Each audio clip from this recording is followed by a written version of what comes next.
everybody, I think it's time. Everybody, welcome along this evening's Scrutiny meeting.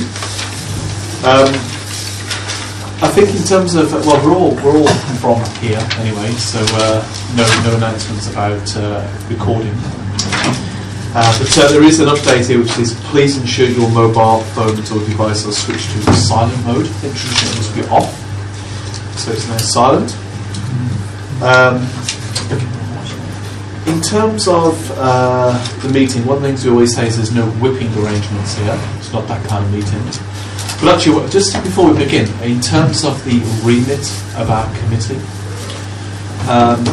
we're about performance analysis and review as part of our scrutiny. However, I think it shouldn't stop us where it is necessary, or where we are permitted to do performance review as part of our assignment remit basis. So we look at things, but importantly, I think we cannot look at things and make recommendations which don't necessarily affect anything, if that makes any sense. In other words, when we look at things, we might have a recommendation we might make, which might make an impact, which might affect or inform policy and procedure, but that is not our starting position. I also say that particularly on this issue, because I know we've had a few emails going backwards and forwards about applications and so on, so I wanted to make that point in the first instance. Right, so with the knowledge that performance scrutiny is the basis of our remit, let's move on to agenda item number 1, which is minutes to sign minutes. Now, as you can see here, it says basically any issues related to the accuracy must be submitted before today, i.e. yesterday. Is everybody okay with the minutes that you have? Shall I sign those?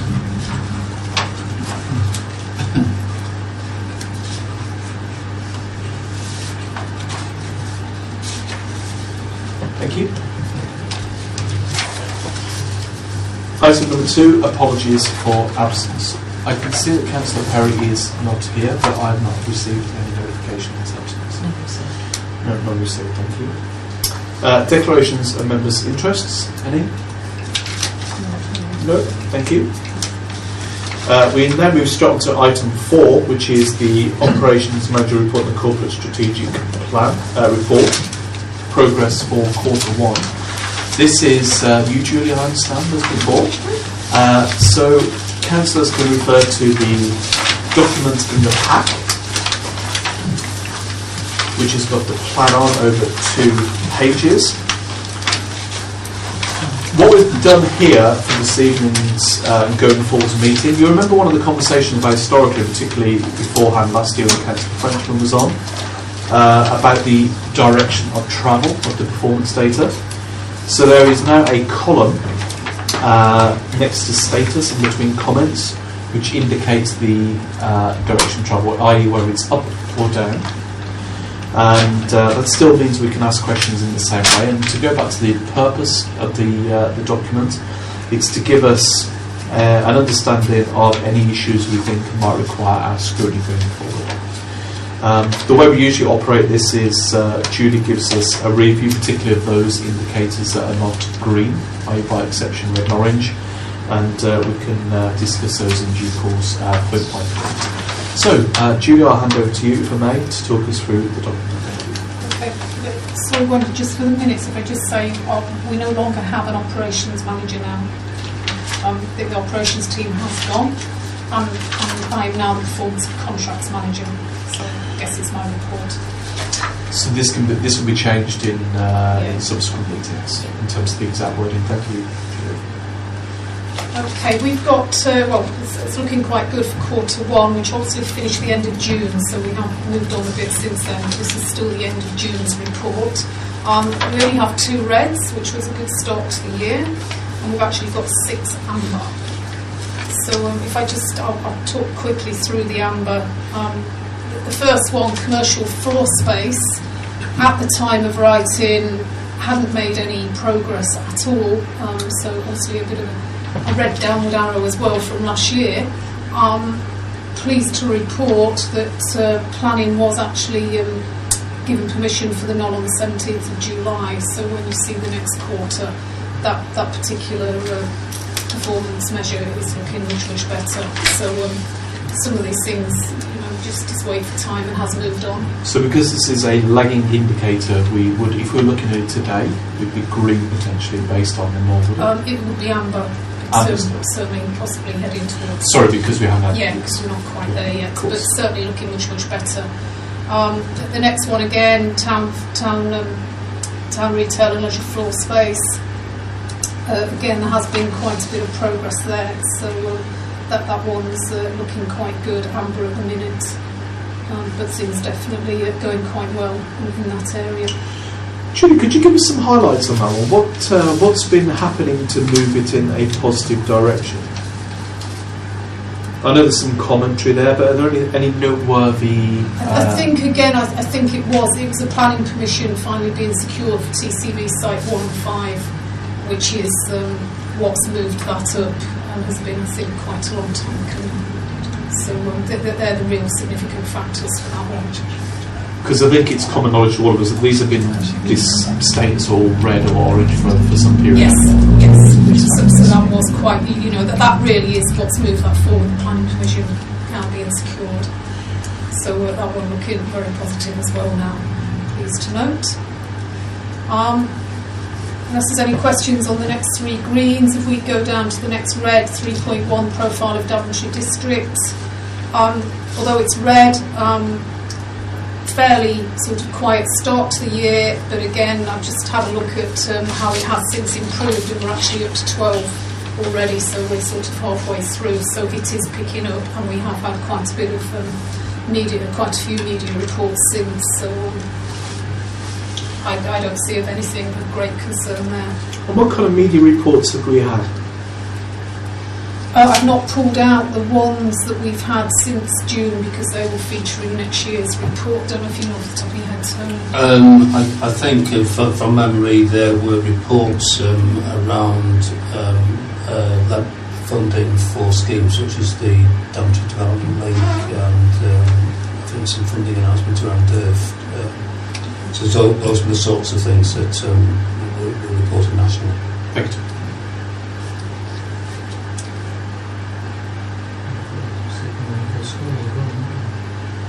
Sorry, we got 6 million for the school project. That might be an example as well. So, thank you. Moving down to the next red one, our old favourite with EMS, the amount of waste going to landfill. It's red. It's not improved since this was out in June. It would still be red if I looked at it today. Landfill waste is well over target. Julie, I know this is a running sore on this particular committee. We've also got a 1.1, which is CO2 emissions, and that's not indicated because there's no data there. No, it wasn't at that time. No. Why is that? The data's actually reported for the previous year, and I have. This is the difficulty of the lag. I have now got the data, and it will feature in next times. But by the time they put all the data together, and again we're dependent on EMS's data, their year actually finishes the end of June. So by the time we get all their figures through and we compile the data and put it together, it's kind of, that's why I said at the time to report it in August. So we don't get the data till, put it all together, because it's a year's worth of data. But they're still reporting to our cycle, aren't they, not their own? In some respects, it's academic when their year ends. It's ours. Well, it is, but their targets are over their performing year, so their year ended the end of June, so I don't get their figures for the end of June until July or August, because their year runs till because it's based on their contract years. I don't really understand that, actually. Does anybody any questions on that? Chairman. Yeah. So perhaps I can just help. Essentially what we're looking at is the target for the year. So the target for the year 1450, what we're saying is that that will be reported during the course of the year, although we haven't got the data at this point. So and from what Julie's saying is the information is forthcoming and will be reported in the next quarter. So the information I've got is for last year, for 13-14. That's the information we will put in the August report. Sorry, Chairman, we'll report on the latest data that's available to us. CO2 has always had a lag. Whether it was us, whether it was Amy, there's always been that delay because it's quite complex altogether. Do they tell? I mean, their year ending is academic as far as I'm concerned. Councillor? Yeah, no, I was just wondering more. We have to wait for a whole year. Can't they do like 6 monthly? Surely they must be able to.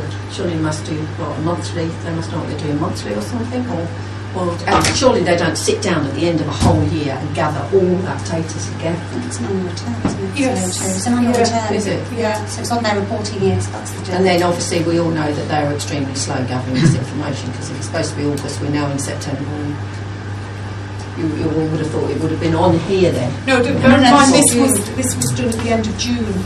This report here is the So end of June. you're expecting it to be on the next? Yes. I've got the Oh, data right, now. okay. I actually put it in August You've service. got it. That's amazing. Okay. But here's the danger that if I come along, it's a bit like you're asking about the media reports. If I Right. come along and report on the last 3 months, then I'm not reporting on the quarter that I've That's given okay. the That makes information sense. on. Right. So you have Does got it. that That's the make important. sense? Sorry. Yeah. Yeah. Councillor Patchett first. You know, I just wonder whether this 2473 was a realistic target or not. I don't know what is a realistic target. I think it is realistic. Sorry, Chair, it is realistic for this year. For last year. Yes, for last year. Right. And is the target going up? Is the target being increased? So, I mean, would next year's target be more than 2473? I should hope not, actually. That's Yeah, it should be. We will review it at the end of the year. This is the first year we've put in a target rather than a percentage reduction of the previous figure. So you've got an absolute figure, which is important. Yes. Yeah. So we will revisit that at the end of this year and see, where it is and set the targets accordingly. Thank you. I think Tony next, then Chris, then. No, Chairman, sorry, I was just trying to add something, but Julie's explained it now. So. Thank you. Okay, so before we go on, I think we've got this confirmed. We appreciate this is as at the end of June, but you have actually got the data from them now. Yes. Obviously, we'll get that next time. So as long as you've got it, that's very important. Okay, Councillor Long. Julie, just a question. Often you've made the comment that they failed to hit this target, the reduction target, for a number of months now. Is that right? Are we talking about landfill now? Yes, I'm just sticking to that one. Yes. Do we know what the reason for it is, Charles? Chair, there is a question as to whether or not they set the targets. The question that has arisen every year is whether or not those targets were ever actually realistic. Now they're now saying that no, they weren't achievable. However, they set the targets. They're a contractual target. We're not going to alter them. They set them. That's part of what their tender and their contract is based on. In terms of why they don't achieve it, it's a question of, as I mentioned here, they're working on various campaigns, RAP, recycling, what they can do to try and get more people to recycle, to try and reduce landfill. So it's a difficult one. I mean, we're asking them, education, do more education, get people to do, more recycling, which is the answer, and try and reduce waste generally. It's interesting actually, before I come to Councillor Randall, I think there's two fundamental problems with these numbers. E1.1 is quite logical because it's an absolute number for carbon dioxide, so you can track it year on year. The problem is with the amount of waste going to landfill is because if the overall level of waste is also decreasing, then 122 may or may not be a respectable percentage. What we don't know from this number is the amount of overall waste being collected. So that is the amount of overall waste. That's not a percentage. It's kilograms per household. It says kilograms per household. Yeah, that's not a percentage. No, it isn't. Exactly. No, so that's my point. Because it's the amount of waste going to landfill, 122 kilos at the end of the first quarter may in actual fact not be as bad as you think it is, and it all depends on the percentage of the overall waste collected. Because if the overall amount of waste is decreasing, the overall amount going to landfill might be decreasing. That's the point. It's the percentage of recycler that's the most critical thing in the use tax. Very good. But then surely we should understand, we should know what that position is to understand whether that Absolutely. the case you put forward is in fact correct, or whether in fact we're looking at something else. I mean, otherwise we don't, we can look at a figure and we don't really know. It's about the context. It's the context. I think the context is important insofar as that there is a cost attached to landfill waste. That's the point there. Let's come to Councillor Randall. Yeah, on the, I can see what you're saying about, well, I think I can, about percentage figures, because we look at recycling and it's saying we're hitting the target of 42%, and then we're looking at waste going to landfill and it's 122 kilos. Is that what you mean? So whether that is like, how much percentage that is, so we can look at the both of them together. Exactly. That's what you're saying, Yeah. right, okay, yeah. And the other thing is, when, they obviously set that target, and we were on an upward trend with our recycling. Now, to me, that target should have been achievable, because they actually, when they took over, they brought in extra things that we could start recycling: yoghurt pots, margarine tubs, Tetra packs, all that. So actually, people at that time that were recycling would have continued to recycle. And I've said it many times, that actually the recycling bins that get put out now is far less than when we were recycling. And cardboard is such a huge issue. Somebody mentions cardboard to me every single week, because they will fold up cardboard and it will fit in that box, but they still won't take it, because if they fold it up too thick, they say that it's untakeable. So then they end up just throwing it in the black bin, which then goes to landfill. Yeah, and I think it'd be quite interesting actually to see what other counties, what do they get on their recycling percentage and what it is to landfill, to see, like Warwickshire have their co-mingling. You just lift up your wheelie bin, every single thing goes in there. Now everybody, you go along their streets, everybody's got a bin out for recycling, because it's just so easy.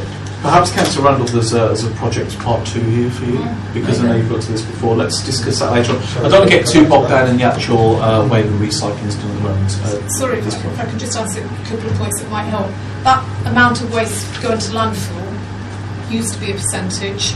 I do still run the recycling figures as a percentage, so we do know what the percentage is that goes, and I run all those in my service plan. It was actually agreed when we reviewed the corporate strategic plan, which went through to put it in as a number. So it is a meaningful number. Yes. The 305 is the target for the end of the year, so the fact that 3 months in they're already at 122 actually suggests that's pretty bad. No, this is interesting. Actually, that's a good point, because if it's 305 kilogram is so because it's landfill is basically a negative, then the target of 305 grams, in actual fact, how would you know if that's red or green? Because in actual fact, by this point in the year, you'd be expecting it to be no more than about 75 Should be about pounds. 76 actually. 76.25. So that's why we know at this point, even if we took it by 12, that's where it should be. So you're lagging behind already. There are seasonal variations as well. Yes, there are, but because we look at the year's figure. So but even if I just took 312s, they're well over where they should be. Looking at your target so far, we'll be ending up around 480 if it was repeated. 488 if it was reported every quarter. And it's not. I mean, we do not. It's red. I can't positively say I believe there'll be any change. I believe it will stay red. Well, the purpose of this is not to. We can overanalyze if we want to now, but we've got a lot to get through. So let's park that for the moment, because it might be something we need to look at the actual underlying practice. Councillor? It was just merely a comment that with some of the items that Julie puts down there, we are monitoring against a figure. There is no consequence. There is not a major consequential problem to it. Because with landfill, because the landfill tax, if you go over the top, then there is a financial burden, which of course is on the contract. Well, this might finish the year a third higher than it should be under target. Yeah. So it's definitely one to consider looking at, which we can talk about in our next section. Back to you, Julie, please. Okay, if I move down to the bottom, E4.2, conservation area appraisals. Reports have now been put in as to how they should be carried out, so that's just a sort of work in progress. That should be on Thursday.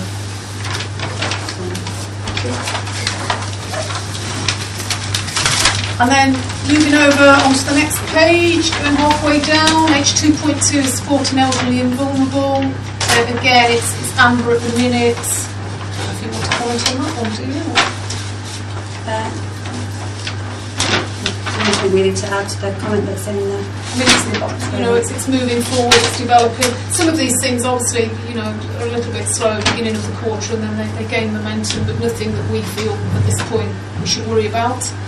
And ditto, really, the next two, number of new homes delivered and affordable houses. I mean, again, they're kind of big projects that take a long while to actually deliver, so we won't get figures on those possibly till March 2015. But at this point in time, they're amber because we believe we will achieve them.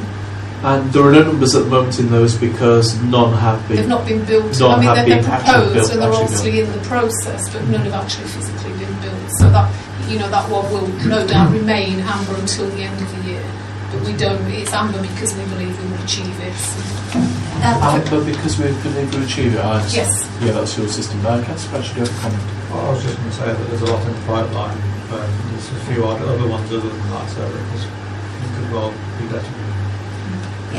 Through you, Chairman, we used to only report this after the end of the year, but now we attempt to provide more commentary through the year each quarter. So you can get an understanding, because it used to literally just be one count. So there is only physically one count by planning policy at the end of the year, but we keep a bit You of a update track. it as we go through the year, Yes, which so is why we give an we've got the narrative. indication. That's why it's amber, really, because we don't know until the end of the year what the actual figures are. Good, thank you. Thanks, Ryan. No, the only thing I was going to say is that affordable housing delivered to meet the growing need number. The need number. How do you analyse that? How would you know how many sofa surfers there were that actually are in need, but they're just surfing around? Is there any way that you'd be able to find that out? Because they may have a need. Yeah, perhaps I might be able to answer that myself, Gerard, because actually if you look at this, let's go back to the objective here, is to review the performance against the number. The number itself, the growing need, was already defined and agreed at the full council, wouldn't it be? Which is the point of the figures. So we're not here to, in a way, whilst we can probably challenge the top level number, that's already been done. We're here to review the performance and see if there's any issues against performance. Right, so then am I right in thinking there's 25 allocated out of the 91 so far then that are due to be built? Is that, am I reading that? Known activity on sites? Sorry, Chair. On that Yep. So question. please feel free to I clarify. think what you're saying is known activity on. What that says, known activity on sites of more than 25 units. Oh, right, okay. If, correct me if I'm wrong here, if there's not more than 25 units, we don't have to provide affordable housing, do we? It's No. only on bigger sites. No, we do provide affordable housing for any sites of 5 or more Yeah. units, but at this point in time, the planning policy team has only given a broad brush understanding of how many larger sites have delivered affordable housing, because it's just an ongoing monitoring. So it's a new thing we didn't used to report on. Okay, thank you. So, one minute, Councillor, does that make sense? Well, yeah, I'm just wondering how far we are off our deliverable, how far we are off our target then. Because we've just got 91 as the target. So, I think, Chairman, what we're saying is we're on course to achieve the target during the course of the right, year. okay. If all of So we those should have the are 90 to meet developed. the 91. Right, okay. Councillor Patchett. I was just going to note that there's another 60 at Woodford that are on the scheme to be built this year, aren't they? Yeah, but they're literally adding them in here when the schemes are underway, when we've actually got starts on sites and houses coming about the ground. So that's all those you read on there are in that position. That looks to me like a robust pipeline. That's the issue, is it? It's quite like if there was nothing there to be described, that'd be a concern. Yeah. Hence why it's happening. The other consideration is actually there is correlation between the two levellers, because of course our policy is that we get 29% of affordable for every development of 5 or more properties, and we're achieving that. Some sites have negotiated slightly lower. We get the odd windfall, if you like, as well through 100% exception sites. So if we can achieve something around the 20 to 25% mark of affordable at the total number of completions, That's a then ratio that's really between the positive. 350 and the 90. I mean, lots of things move it around, but that's the other thing we're monitoring, really. That's the bit I was trying to explain as to Yeah. how we came up with Yeah. those targets, that it's dependent on the numbers and the policy. Good. This is okay, committee. This is for us to make sure we understand the numbers. That's the whole point. If we don't understand them, then we're in trouble. Did you have another comment? Well, I was just thinking there was a link between H2.2 and H3.2 in that if we're providing affordable bungalows for them to support elderly and vulnerable residents to stay in their own home, then we should be looking at the link between the two to... Indeed, they are linked. Affordable. Whenever we do a disabled facilities grant, we will have gone through, it's done through housing options, which makes us quite unusual because in a lot of other authorities it's done through environmental health. But here it is part of your housing options. You either go down the route of having aids and adaptations to your home, whether that be tenanted or private, or if there is no practical means of turning your current home into to adapt to meet you, then you're going through the you can be rehoused into suitable rented housing. So they're two, you can't be on both, and that can happen elsewhere. So the other thing, once we've adapted properties, we let them to people who need those types of adaptations as well. So there's a relationship between this, as you would expect, as a coherent strategy. So, okay, Mr. Patrick. Well, it was just that, I mean, one of my latest, I won't say gripes, but investigations, if you like, is in that affordable bungalows aren't being put forward on sites because of various reasons. As you know, there was a long discussion with Richard Wood about the particular policy and the fact that developers weren't being asked to provide a percentage of bungalows on the affordable, out of the affordable number. Yeah, houses are generally preferred by developers and housing associations actually.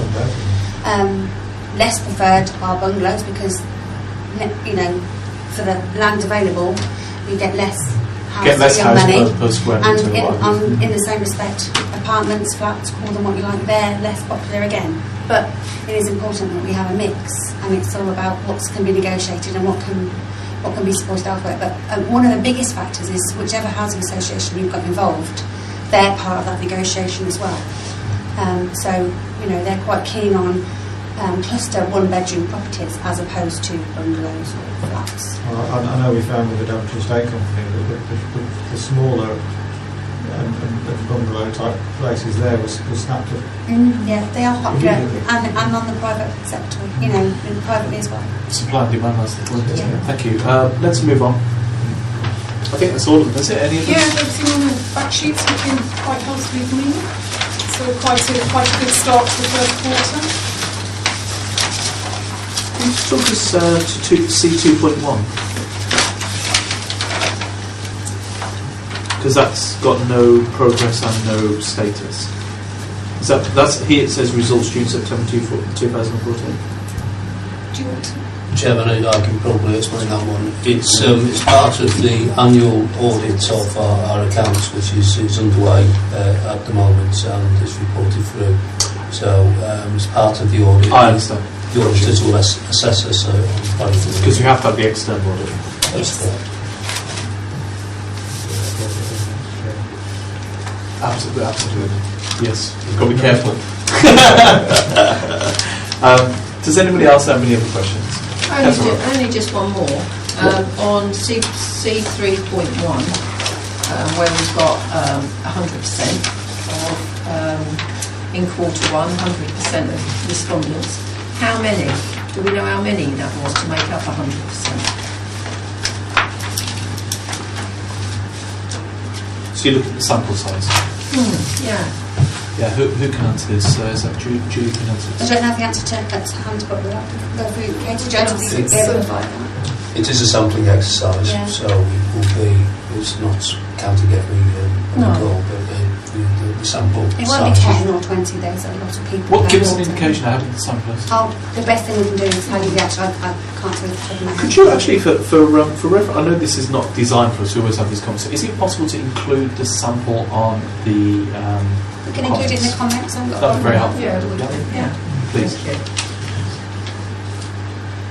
Do you have any queries on that one? Are you surprised or perhaps by the number?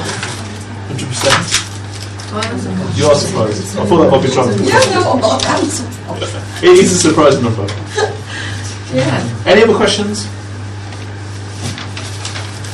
Okay, so they might be giving us insight there into areas we can look at perhaps before these, particularly the red ones, become worse. If we have no other questions for Julie, then Julie, you're free to stay if you want, but if I were you, you might want to make a evaluation. It's your choice. Thank you for coming. Thank you. Thanks, Stephen. I think we're starting to understand those numbers, which means over time we can ask some questions less and probably probe some more.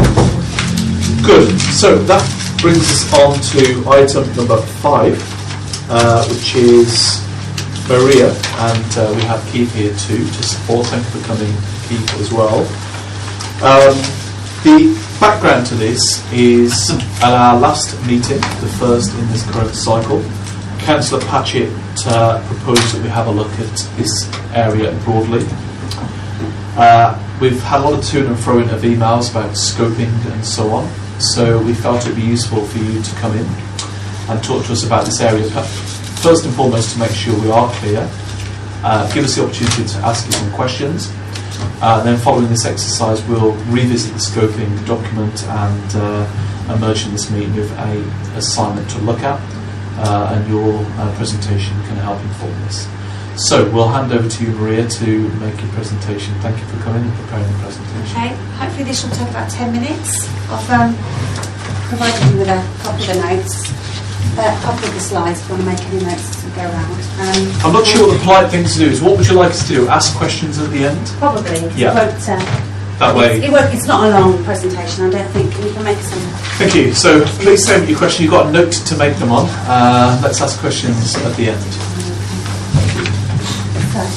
So quite a big area of topics actually to limit to 10 minutes. But Keith and I have been discussing this today, so we think we've condensed it as much as we can. Good. Don't feel that you have to rush. I mean, we'd like to get a good story. Yeah, I'll go for that. Thank you. Okay, so I think it's important to start by saying I've been involved in looking after development control since June 2011, since the current management structure was put in place. And I can tell you since that, right from the beginning, we've been through a period of continual assessment and review because it's been an area of rapid change, mainly because of central government factors. The National Planning Policy Framework came in April 2012 and turned what was the previous planning system on its head. Anyone who's been on planning committee since before that will see that we've all had to deal with some really significant challenges and changes. To add insult to injury, the National Performance Monitoring was reintroduced retrospectively in 2013. Now that was a big deal. We had 3 weeks' notice. We're now being monitored on major applications. The main one is major applications, decisions in time, and performance of majors at appeal. And it's a 2-year time frame that we're being judged on, and we were literally given 3 weeks' notice. We only just managed to avoid special measures when that was brought in, because we just sneaked above 30%. And we only managed that because we utilised some of the new rules, and we worked very hard in 3 weeks to get enough majors through with extensions of time in order to just make 30%. I'm very pleased to tell you that in a very short amount of time we are now up to 82% of major applications on time. So this is just to give you an idea of context, that continual assessment and review is paramount in everybody who works in the development control team now, because that's what it's all about. Because the massive risk there is we don't get this performance right, then ultimately we don't want to be responsible for this council losing its planning powers like Labour did. And as part of that, we're regularly monitoring and reviewing in order to respond to the significant changes in service demand. Now that's mainly because we're still in a policy vacuum. We still don't have a local plan.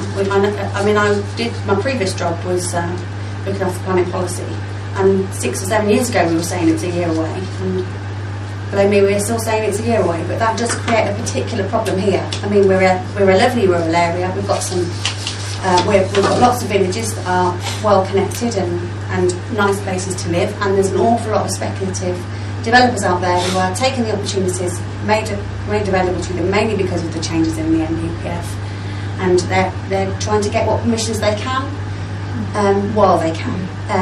We're hoping that that will be slightly curtailed when the local plan's adopted, but it's not going to go away at all altogether, because it is still a fact that the sustainable development will be having to approve that even if it's not on policy, because we're going to have to keep up with our 5-year land supply going forward. So that's really what I mean by the significant changes in service demand and the political and contextual challenges. So, the pre-application process. This council first introduced a schedule of fees for this in September 2011. We've updated that twice since. I've brought them with me. If you wanted to go into it in more detail, I can answer some questions later. But prior to that, we used to provide planning advice, pre-application advice for free. We went through, Keith and I really, we looked about how we do business here, the kind of applications we get and so on. And that's what we proposed to council when it was adopted in September 2011. It's been quite popular. I'll come on to that in a few slides' time as to how it works. Before September 2011, we did have some pre-planning agreements for major applications. So, for example, Buxton Fields is the one that stands out. I think they paid for a half FTE senior planner for about 6 months to work on that application. So we did have some provision for special arrangements, but it certainly wasn't that commonplace before that. Now, our statement of community involvement, which is the adopted policy as to how, what we expect applicants to do and how we deal with planning applications and so on, that really sets the tone, and that very much provides us with the policy framework for what we do. And there's new guidance that's come in quite recently where it makes it very clear that any applicant who's planning to put in a major development for housing, for example, has to pre-consult. So you have to consider all this in that context. The other thing that is happening a lot in our district, and we are encouraging through the policy team, is neighbourhood plans, because that is each community's opportunity to have a positive input into what happens locally. You've got a neighbourhood plan, and that gives a framework for saying to developers, well, this is where we would welcome development, and this is what we want to protect. It's it's a way to enhance what's already there and goes above what might have been in people's village design statements, for example.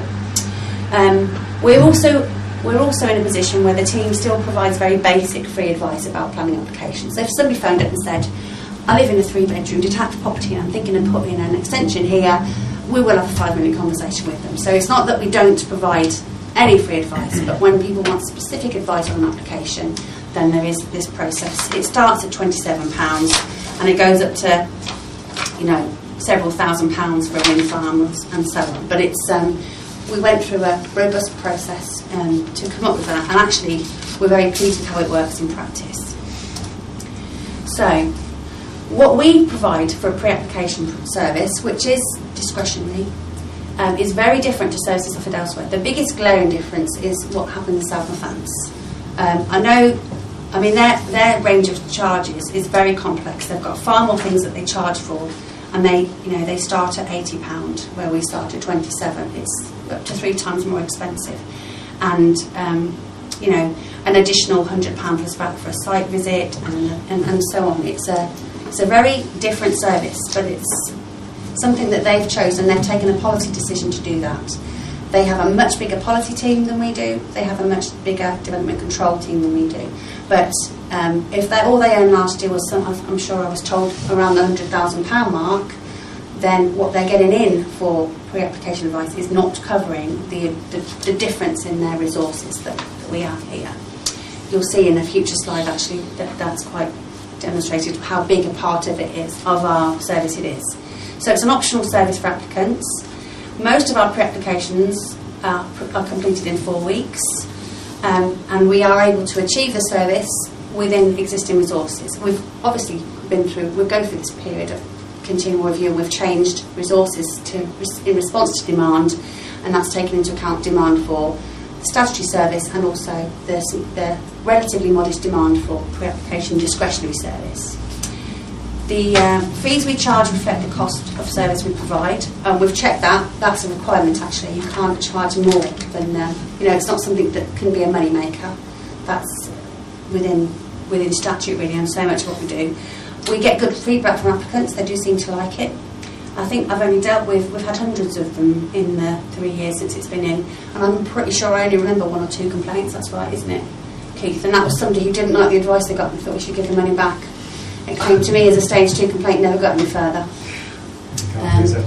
And I think the other thing is it's part of the good working relationships we have with the major developers like Daventry and Prologis. I mean, for example, outside the chargeable process, there are occasions when we will consider it a good idea to provide a free PPA, planning performance agreement, with a really major developer, such as for the sustainable urban extensions, because actually we know it's in our interest to do lots of work with them beforehand. And then when they put the application in with its great big fat fee, we've actually got a chance of dealing with it in 16 weeks. So we have the discretion to charge or not charge depending on what's coming in. That's for the major ones. But when it comes to everything else, we have a schedule of fees. So when it says negotiable, I know that there's all sorts of examples of what works out there. The pre-application process is, you can see from here, I've gone through the latest budget information to give you an idea of, it's actually a very small part of what we do. It's been in place for coming on for 3 years, but in the year to date we've earned £24,000 of pre-application income against an overall we're still above budget here of 369k. Last year it was probably around the 5-6% mark of our overall income compared to the statutory side of the service. Similar levels really in 2012-13. It looks larger in 2011-12, but that was largely because for a part of that year we were coming to the end of the Upton Fields PPA, and we called that in the same budget. So we had a planning performance agreement, which basically the Upton Fields developer was buying part of a planning officer for so many months to deal with their application. So I mean, we get those from time to time, and they all skew the figures, but most of the pre-application process is actually your bread and butter. You have people wanting to develop 1 or 2 houses, or do an extension. They want to get a feeling beforehand if it's worth them going through the bother of getting a full planning application, or hiring an architect or whatever. So there's a range. So that's all I was going to say on PPAs. Actually, I think it might be helpful to take questions after that section. That's fine. While it's fresh in our mind. I've got quite a few questions, but I'll open it to the floor first. Did you? No. Any of you? No? I'm quite happy with that. One of the things I think I missed there was actually what is involved in the PPA itself. What kind of operational activities take place? Do you want me to answer? Yeah, you're better placed to answer that than me, Keith. Yeah, basically when we set the system up, as Maria said, we're aware of what other people like Southern and Fancy did. And they put in a massive resource into what they do, including carrying out virtually consultations with all statutory consultees as if it was virtually a planning application.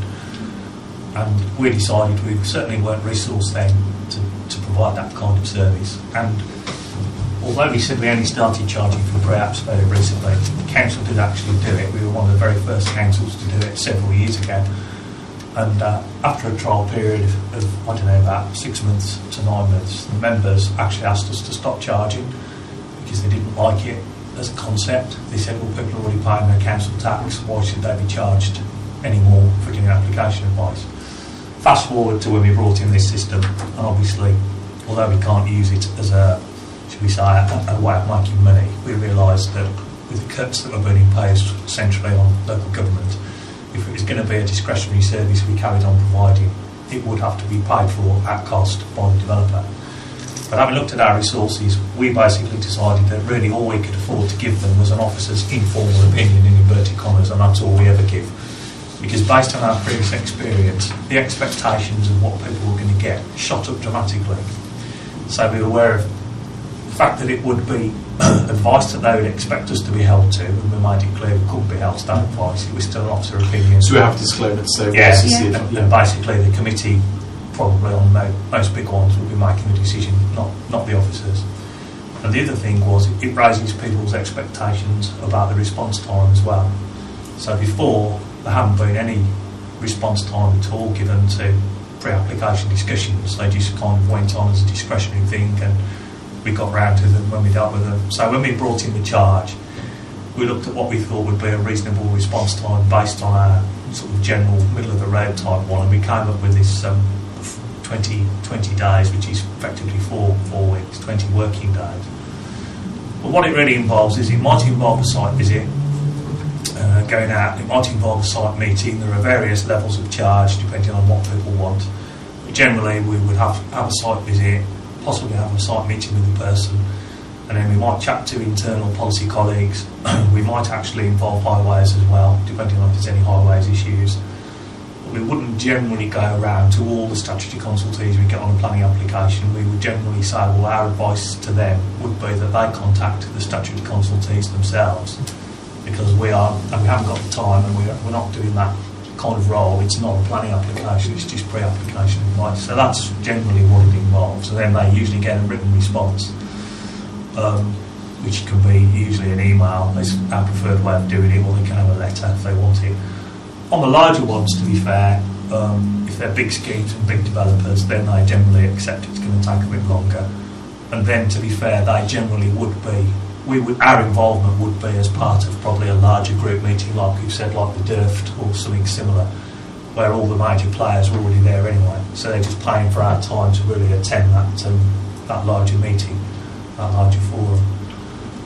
But quite a lot of what we get, as we say, is bread and butter ones, which are just general members of the public just wanting to do something to their house, just asking us if they need planning permission, and we set a very low charge for that, going based on our previous experience with members, where members felt it was unfair to charge residents in the district any more than they were really paying. We set the lowest charge we could get away with. £27. It is now. Yeah. I think it was about £24 when we originally set the target, and that was like a lost leader almost, we said, but that would just be for local residents. So thank you, Keith. I have a question there. So I think you said that South Northants charged a lot more money for this. Yes. Yeah, they do. But if the principle is that you can't be seen to be making a profit of this, why do they charge so much more? Their pre-app is more involved. They've got more staff, spending more time, spending longer. They like doing another application. So the cost of employee time is higher, therefore they can charge correspondingly higher. I had some discussions with their development control manager, similar level to me, and he actually said that they were going to fund new staff to deliver the service from what they were charging. What's the benefit to South Northants for taking this approach? You know, I don't know, to be honest. I mean, they don't have the same demands as we do either on their general stuff. They've not had the speculative housing we've had. No. I'm sure they didn't have 1.1 odd million of planning fee income against the target of we were expecting about 450, weren't we, last year? I mean, my personal view is, despite what the rules say, I think they probably were seeing it as a bit of a cash cow, to be quite honest. That's my personal view, based on discussions I had with them. Is there somebody that can, I guess there's an authority, a higher authority, that would say you're breaching the rule here by doing this? I mean, who would take that into account for them? Have you seen the evidence of this? I think they'd have to go to the Ombudsman probably, because we've had a complaint in the past about our charging regime that went to the Ombudsman, but we were exonerated, and the Ombudsman said no, they can demonstrate that. You can justify the costs that we charged. Yeah. Is there? I'll ask one more question, again I'll reopen it to the floor. Is there a potential, probably the conflict of interest is the wrong way of looking at this, but is there anything that would risk our objectivity by having a pre-application, then later it comes back? How do you ensure we don't conflict? Just give it to him straight, really. I mean, sometimes we say we'll recommend refusal and you still get the planning application. I mean, it's been a worrying trend lately, actually, on some of these speculative applications where they probably suspect we'll say we'll refuse it anyway. They're not even bothering now, they're just putting the application in, because we've just had one in today, very similar to that scenario. 25 houses in the village, not spoken to anyone about it, boom, it's just coming out of the blue. So what generally, is there a benefit to the pre-applicant applicant? Well, there is, because they can, they can talk through the issues. They can actually consider access, design, all sorts of things based on the advice they're getting from us. So they can fine tune their. They can certainly. I mean, it's not us obviously, but we do talk to our highways representative who comes and visits us every week, and we have liaison with her. She actually comes to the DDC offices, and often she'll tell us she's talking to somebody about something, and vice versa, we tell her we're talking to somebody about something. So that way there is a benefit that we get knowledge exchange, and also they get to know what they want, because obviously with the engineering stuff in particular, it's a very technical answer. So they need to make sure they've got the access right, because there's lots and lots of applications that we've had in where the access hasn't been done properly, and they've got to redesign the access to the technical requirements of the Highway Authority. So they get that benefit of talking to her, obviously, and possibly So they get the benefit through us. of the technical expertise. Yeah, and the other thing is they get their applications validated first time round as well, because we've been doing some additional work with another organisation outside of our planning application performance. One thing they've identified across the whole country is how many applications are actually invalid because the agents have done a bad job when they put it in the first place. So their answer to that was, again, it's much better to have a pre-app with the council, then at least you'll know what the council's expecting you to submit, and you'll get your application validated straight away. Validated quicker when they get better outcomes, and there's a whole load of evidence. Yeah. You'd argue that it's money well spent. One more question again, actually, linked to that, if I may. You said, and I think this links into Councillor Patchett's original concern about this, that you'd set a response time of 20 days. Yeah. Now, I appreciate this is not a mandatory service, at least not for the usual man in the street. Do you monitor actively? First of all, do you commit in public or to the applicant that you give them a 20-day response time? Yes, we And do. You do, and so they understand that's what they're getting into when they pay the cash. Yeah. And do you monitor the performance of those pre-apps? Not specifically, no. No. It's monitored on the basis of compliance, really. So if somebody hasn't heard, generally they'll phone up or contact us by email and say, past my due date, what's happening? And generally, it's odd because somebody's been on holiday, there has been some slight mishap. But it's very few and far between, to be honest. And most of them are swept up within a few days of a reminder. I've had no stage 2 formal complaints about pre-apps, about time taken at all. I've only had one come to stage 2, haven't I? And that was the lady who wanted her money back. Well, the lady, In nearly 3 years. And that was because she didn't like the decision. Well, basically, she said she hadn't been dealt. She said she basically said she didn't think it had been dealt with properly. She didn't like the answer basically, but she said it hadn't been dealt with properly. So I said, well, there's only so many ways to say you're not going to get planning permission. And she said to me things like, did I know the site? And I said, well, I've worked here for the best part of 25 years. I'm pretty familiar with the site. And she raised other sorts of anomalies, which I had to deal with in subsequent correspondence. But bottom line was still, it doesn't make any difference to the answer.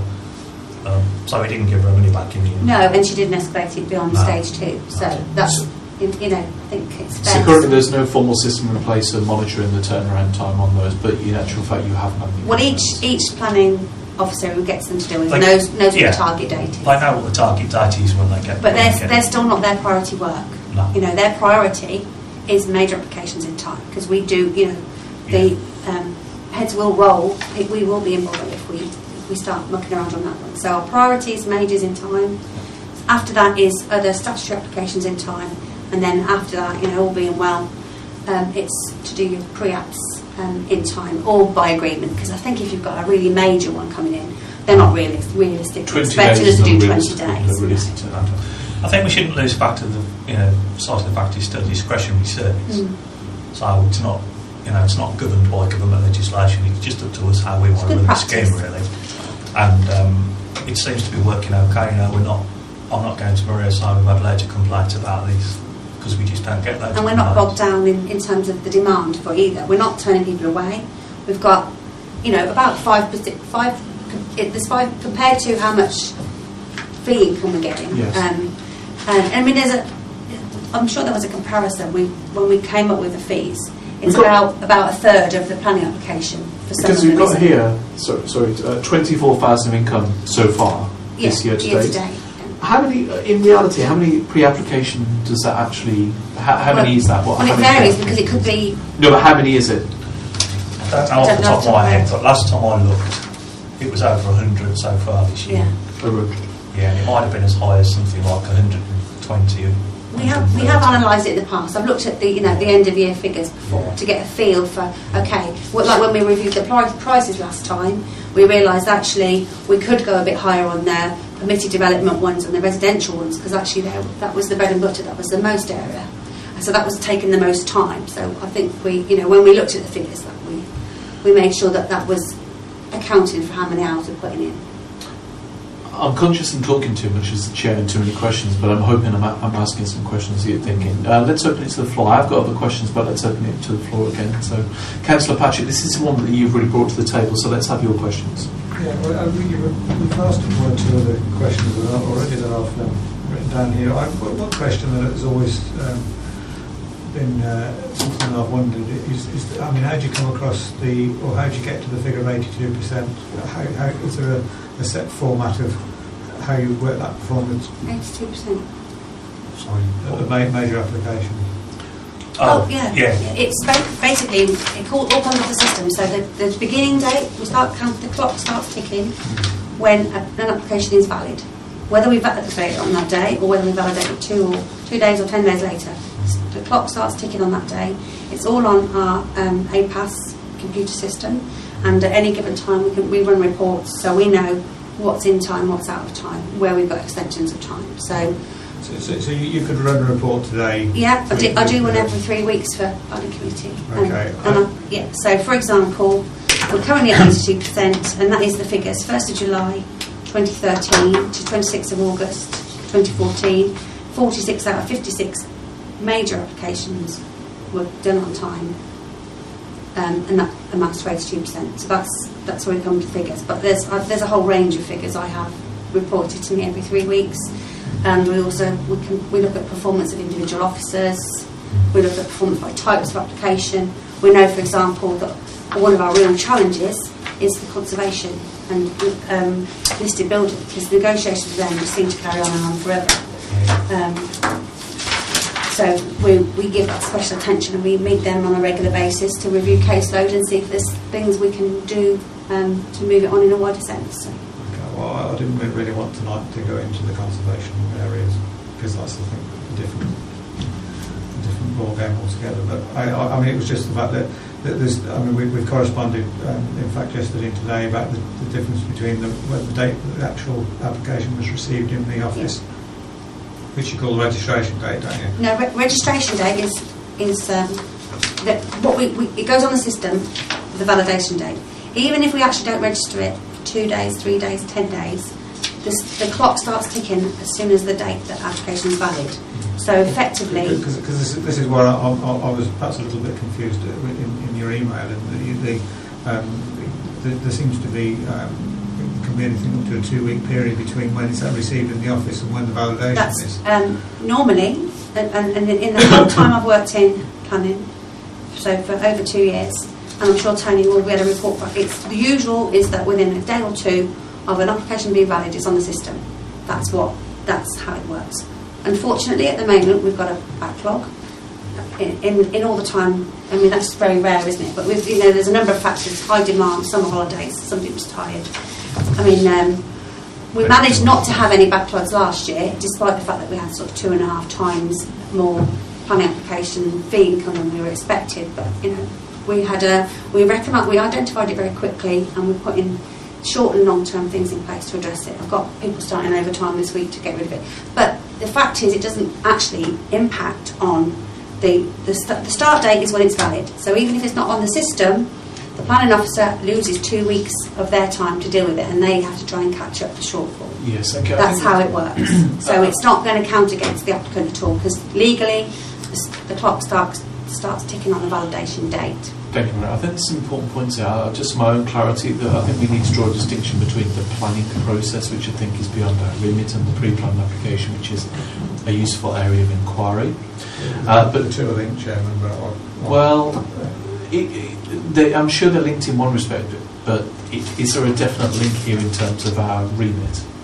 That's the question. So, if you have a pre-planned application come in, I think we've identified there is no, let's call it a spreadsheet that's kept with that, but each officer dealing with that has a track of this. There have been no substantial complaints, and I think we understand the fee structure, etc. I think you could look at this as an issue saying, well, going forward, particularly if the majors if it's basically going to be mandatory for the majors to have a pre-application process, Well, it's mandatory for the major applications to consult. So sometimes they do that through a pre-application process with us, sometimes they do it on their own. Oh, right, okay. But they're required.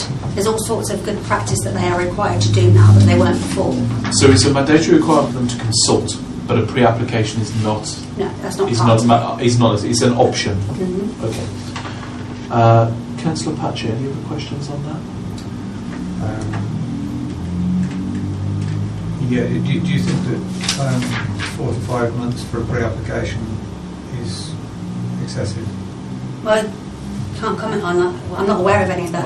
I suppose the short answer is it depends what the case was and what the hold-up was. But I mean, if somebody just hadn't had an answer after 20 days and didn't bother to contact us for 4 or 5 months, I'd be saying to them, to be honest, well, why didn't you ring us up before now? If we've done an administrative error, we've just forgotten about it, it's got lost. What point did they pay their fees? Is it before you begin the process? On application. Yeah, when they On application. When they make the application, Yeah. I mean, I if think- you've got, if you've got an individual inquiry, if you've got concerns, then refer that through as a council inquiry and I'll look into the individual matter. But it's certainly not something we're aware of. And if it is one of the major ones and there's lots of discussion and we're waiting for information to come back from agents or applicants or third parties or whatever, then that might well be that something takes a long time. But I'd be very surprised if somebody waits for a decision or a response in 4 or 5 months. To be fair, on a major application, you might be involved in pre-application discussions, not so much us, but with these larger groups. And I'm thinking now of the Northampton North SUE. I'd say we were having meetings for 2 years before they made their planning application on that. But you would hope within those 2 years, all the problems were ironed out, so that when the application came in, You it could do goes it in straight 16 through. weeks, Unfortunately, what happened was at the local plan, the core strategy inquiry, the inspector muddied the waters by adding on some more allocation to that particular thing, which has set us all back again. It was a 2,000 house development, and suddenly it's 3.5. So That's quite a difference. that's why the actual application we have had for some time is actually held up, because the inspectors moved the goalposts. The goalposts have changed. Yeah.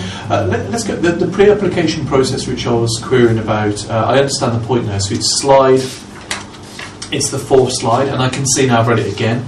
It actually says all applications must pre-consult on majors. So I've read that as, I heard that as must have a pre-application. So thank you for clearing that up. Does anybody else have any other questions regarding this element before we move into the next section? Is that clear? Okay, thank you. So let's move into the next section, which is CIL. Thank you, Maria. So CIL and Section 106s, there's strict legal limitations on using planning obligations. I've actually quoted on some future slides what they are, so we'll cover that in a second. We have to comply with national regulation and also guidance. We are also guided by local policy, which in this case is the Infrastructure and Contributions Supplementary Planning document that we adopted last October. So that's recently been reviewed and refreshed. There is an internal project underway because we could be introducing CIL as soon as April 2015, obviously dependent on when and if the local plan is adopted, and also that would be subject to an approval by full council. Even when CIL comes in, though, there will be Section 106s in some form. So we'll have the ones that are already in place now, and, for example, affordable housing for specific sites will be dealt with through Section 106. So the two things will happen in tandem. So I think the easiest way to describe it is CIL will sweep up most of the stuff on a tariff basis. Per square metre you'll charge this much, but there will be some additional CIL that we have to do as well. Sorry, Section 106. The Infrastructure and Developer Contributions, SPD, we consult the policy team on what to ask for having regard to that document, and that's done on a case-by-case basis. But anything outside the document, so it's not specifically mentioned in there, is unlikely to be achieved. So that's an important starting point, because often we are trying to deal with wish lists coming through from all sorts of formats. But just a supplementary on that. I've just been talking to my policy colleague Richard Wood this very afternoon about this issue, and a hypothetical situation we've been discussing is where there are two conflicting developers. If we do a deal on the one site with one developer for something that's outside the regulations, we might be legally challenged by the other developer, who says you've gone outside the regulations to give them an unfair advantage over my scheme, and it's not fair, and I'm challenging you on that basis. So there is a little bit of concern, because although it's a hypothetical situation at the moment, it might become reality shortly. Especially with so many competing sites in villages. Yeah, that's something we're just a bit wary of, and we don't know we've got the answer, but we've raised the issue. I might need to save the questions to the end, but please go for it, Councillor Ryan. No, just, on the Section 106, how do local residents put in a wish list? Well, there's nothing to stop them during the consultation period saying exactly what we say to members. I don't like this application, this proposal, but if you are going to go ahead, we think this and this. I myself, before I was anything to do with planning, live on the site immediately adjacent to where Dennett's was redeveloped. And when that came round, I've never really had anything to do with planning before that, had I?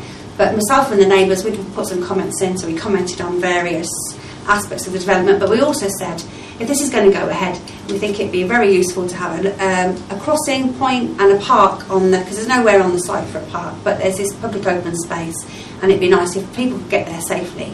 And as a direct result of various comments, so there's an example right there. There is actually a zebra crossing adjacent to the Dennett site, which is quite useful for us as well, to get safely, for the kids to get safely to the play area on the opposite side of Ashby Road. So, it does happen in practice. I remember having a conversation with the case officer at the time. I think the reality of the situation is if there is a developer coming to your village to promote a housing scheme, and I've said this to villages before, rather than just saying, we don't want this, go away, it would be sensible to say, well, if we have got to have this, what would we want out of it?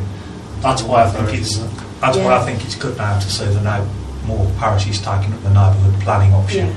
Because as they will have already been told, neighbourhood plans isn't about saying no to everything, it's about being positive and trying to live growth. It's already got them thinking now, what do we actually want for our village?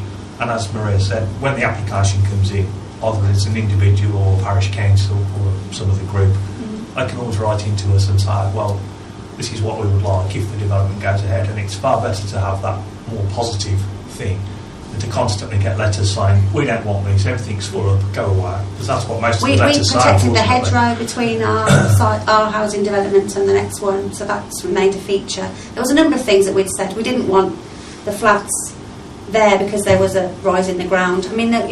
Anyone could comment on any planning application. If you're making valid planning contributions, it can and does influence what's finally approved. So that was our experience. Thank you. It's about a mindset. To answer your question, Councillor. Yeah, no, all I was going to say is when and how, when does a resident know at what stage to do this? Well, that's when they're notified. It's the consultation period. Well, they ought to know basically if there's some pre-publicity by the developer in their community, they ought to know about it. Then, however the community disseminates that, whether it's with the parish council, there's going to be a meeting in the parish hall or whatever. Right. That's when they first might know about it. But we will, obviously, if we get an application, that will probably be the first they know about it. Then they'll get notification letter or site notice, and that's the time now. We put notices through doors, we put site notices out, and there's often things in there. Most villages, in my experience, have got people, especially if they're involved in neighbourhood planning now, have got people that have got their ears to the ground, and they know these things are coming before the application arrives. Well, I'm just thinking of before I was on the council, I probably wouldn't have had no idea that any development might have been coming up on the Royal Oak, say. And I would have had no idea as a resident that actually I could have put in a request, because I never even heard of 106. So I wouldn't even know as a local person that I could put something in and say, well, actually, if you're getting some money out of that, could we have a nice set of swings on that little park or something? That's just, I know I've gone off, but it's just how just Joe blogs. Councillor, can I ask you to save that thought, because I think it might come in useful later. It's about the current situation. Tony. Yeah, just make an observation on that, and linking back to the previous point about the pre-application process, where there is the requirement now on major developers to undergo a pre-application consultation process. So the developers should be sweeping all of that. Making the community aware that something's going on ahead before the planning application comes through. So that gives the local community the first opportunity to understand what's being proposed and to make their representations to try and influence that. I think in my mind, we mustn't confuse that opportunity to influence with what we can require as a council to be delivered through a Section 106 agreement. There are two separate parts to the Yes, process. and never the twain, Yeah. because we have to make sure it meets the test. Thank you. So let's move on. So, under Section 70 of the Town and Village Planning Act of application, so it tells you what applications it applies to for still in Section 106 and Section 79. So I think I've put that more than anything, so you've got a copy of it in your notes rather than me reading it all out. But the National Planning Policy Framework said, this is setting out the test that I have to admit, so it's necessary to make the development acceptable in planning terms, directly related to the development and fairly and reasonably related in scale and kind to the development. So Section 106 can't and shouldn't be used to fix existing problems or to tick off existing wish lists unless you can genuinely link the two. This isn't about providing broadband to the whole village. It's got to be about, is it going to be reasonable for the developer to be providing broadband for that particular development? That's the sort of thing. And we come across this literally every time at planning committee. So, these are real hot issues for local parish councils and locals to get their heads around. But they're the tests that we have to meet. We're quite aware that there are developers out there that have little side deals and discussions with parishes, and they're little sweeteners, and that might encourage the parish council not to put in an objection. That's between them and their conscience and the parish council. It's not part of the planning process.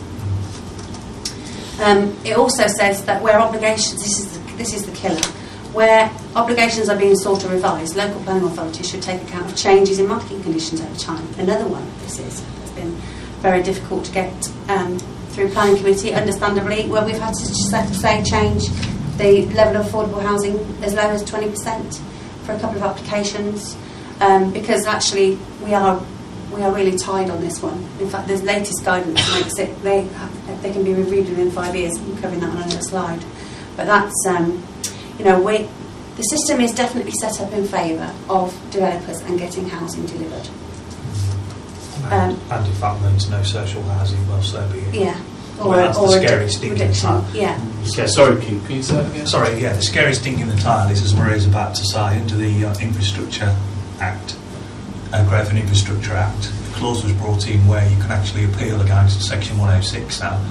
So you can't appeal against the rest of the permission, but presumably you wouldn't want to anyway because you've got it approved. But you can appeal against these clauses in Section 106 to do with affordable housing, and then the Secretary of State will decide. I have been told though by Richard, who knows these things, this afternoon again, there's only been one so far, and the Secretary of State actually threw it out. But nevertheless, it's that again being enforced. Dangling as a threat. The government are basically seeing Section 106 now, as well as the planning system in general, as an obstacle to development going ahead. So they're trying to stop it, and they're trying to say, we'll take all the obligations off the developer, and then he's got no excuse for not getting on with it. Yes. Because we need the housing to be delivered. Because we need the house, etc. So we routinely advise parishes to get their 106 views in on record as early as possible, whether or not they support or reject the proposal. This is incredibly difficult. It literally comes up at every training session, and it's incredibly difficult for them to get their heads around, because actually they want to come in strong and make really fierce objections, and it does kind of feel like you're watering it down when you say, however, if you are minded to approve it, we'd like X, Y, Z, because we think this is needed. But it is so important. I mean, we're routinely telling them at the training sessions. We invite them. We've had 3 or 4 this year already. Our little toolbox talks. I think the best analogy to give on this point as well is that when we do a planning appeal, even though the council's refused the application, which is why it's gone to appeal, we have to still provide a list of suggested conditions that if we would have approved it, and those have gone through under cross-examination by the inspector, the inquiry. And to be honest, the terms of any Section 106 are also gone through by the inspector at any inquiry into cross-examination. So again, if you cannot justify the request, the inspector's going to shoot you down, or the other side's barrister will probably actually shoot you down, but the inspector will obviously take note of it if you've had to concede a point. So it's very strict and subject to that kind of rigorous scrutiny when it goes to an inquiry situation. There's always a session on conditions and Section 106 where the inspector effectively chairs an open session on each clause you want in the agreement and each suggested condition that's been put forward by the council. So once you've gone through that sort of scrutiny, it is difficult to get anything through that doesn't meet the tests. Can you take this top point, please? Because I know Councillor Patchett, one of his points was about the communication between DDC and the parishes. What's the method of routinely advising the parishes? Well, they're notified as soon as an application is on the system. They are automatically notified. All the parishes affected and the ward member are automatically notified. Yes. And the 21-day consultation clock starts ticking at that point when that notification. So that's that we've got those standard letters. So this will be automatic notification for They're automatically the parish notified. clerk. Yeah, and then planning committee. We cover it there. We've covered it on the planning training, and we are actively encouraging contributions. The second point about the latest legal advice makes it clear that from statutory consultation that there's been a recent test case on this. We were talking to Simon Ailey about this last week. So, for example, if a parish council's responsibility is to empty the litter bins and provide litter bins or whatever else, they shouldn't be asking for Section 106 contributions for things that they should be doing anyway, and nor should highways be doing that, and nor should health. So this is actually, if I think the test case, I'm sure the test case that Simon Ailey was telling us about was Health Authority had been asking for a particular contribution, and a judge kicked that out and basically said, well, you'll get a cost per capita contribution for that anyway, so you can't really be asking because that you from a cover developer. the council tax. So there's a whole range of limits. One of the questions in terms of going forward is how does this leave any options open? I mean, I know you spoke about a crossing on Ashby Road. Yeah. I mean, how ambitious can you be if you have all these issues to deal with potentially? Yeah, I mean, I think the thing is to get your ideas on a list and get that's all part of the negotiations, isn't it? How do you? I think you've got to talk to the developer as the honest answer. If you've got the developer talking to you beforehand, you've got to talk to them and sound them out really. Now, some parishes are better at doing that than others. I mean, we've had experience of it in Brixworth where they've had a local group talking to the developers, and now they're engaged in an hybrid plan process, but they're still talking to the developers. I'm very closely associated with the guys at Brixworth, and I remember saying to them when the very first speculative application came in, don't go along to the meeting with the developers and just say we don't want you in our village, go away. And unfortunately they did do that. But by the third application they said to me, we realised you were right now, and now we're talking to them and we're engaged with them and we're having a two-way dialogue, and it's far better because we can all sit down and talk about these things. But we still say to them, well, we're not guaranteeing that we're going to support your application, but let's just have a chat, And they know the area better. And the local knowledge they bring. I think that's part of the message that's got to go out to the parishes, because I know another thing that worries them, they think if they do this, well, if it's got to be approved, we'll have this and this, or we suggest this and this, that it undermines their objection, which it doesn't really. They need to be realised that as well. The critical point is this is the discussion between the parish and the developer. Yeah, they have an opportunity to talk to the developer. But also, they can say that to the case. Absolutely, yeah. The reason I'm investing a little bit of time in this discussion because I know a lot of this is in your document, so please, that's the question. Yeah, we're kind of digressing a bit from what I was trying to get across in this scrutiny panel, and I'll give you I'll use an example of an application which I won't name, but it sort of highlights what I'm trying to get at. In April 13, there was an application that went through committee that was approved in outline, and there was lots of these types of discussions went on, and the particular parish council went through the process with the developer, and they ended up with what they wanted. They came to an agreement. It came to committee, and it sailed through quite happily on the first go, which is how ideally, in my view, that's how it should happen. So then what happened is that the reserve matters had to come back to committee, which was, in fact, I asked for it to come back to committee, and that took until March 14 for that reserve matters application to come back to committee. In the interim period, when the parish council realised that the reserve matters application was on the listing for committee, they realised that they hadn't been sent a copy of the section 106 and what was actually included in that section 106. Councillor Fletcher, I'm going to stop you there actually. Is, for the sake of scale here, we have to make sure, is this indication of a trend in performance problems, or is it a very isolated incident? That's what we need to be clear about, because our job here, let's go back to the start of the meeting, is not to discuss I think I can the answer. arrangements. The arrangements are what they are, but we don't send parish councils section 106 agreements. Right. Yeah, So I'm a bit short before I confused. got to the point. Yeah, I'm sorry about that, but I'm a little bit concerned we're going to drift into anecdotes, and what I'm really looking for is there an underlying performance issue that we need to scrutinise? Well, there is, if I could Finish the point quickly then, yeah. Okay. Very, very quickly. To cut a long story short, which is what I was going to do, is that we discovered that the Section 106 agreement had been signed up and completed by officers in the previous August, quite some time ago, unbeknown to the parish council. And what the developer had agreed with officers when signing the Section 106 was not the same as what he'd agreed with them at the outline application. And basically what it boiled down to was that there'd been a specific size and public open space been agreed with the applicants and with the parish and everybody else, all the neighbours all surrounding, that it would be X feet by X feet size. And the developer decided that, well, actually, I can make a bit more profit if I pinch a bit of this open space. Signed up the Section 106 agreement without further consultation with the parish, and the first thing the parish knew about it was 6 months later when they came to the reserve matters application, and by then it's too late. So the consultation is that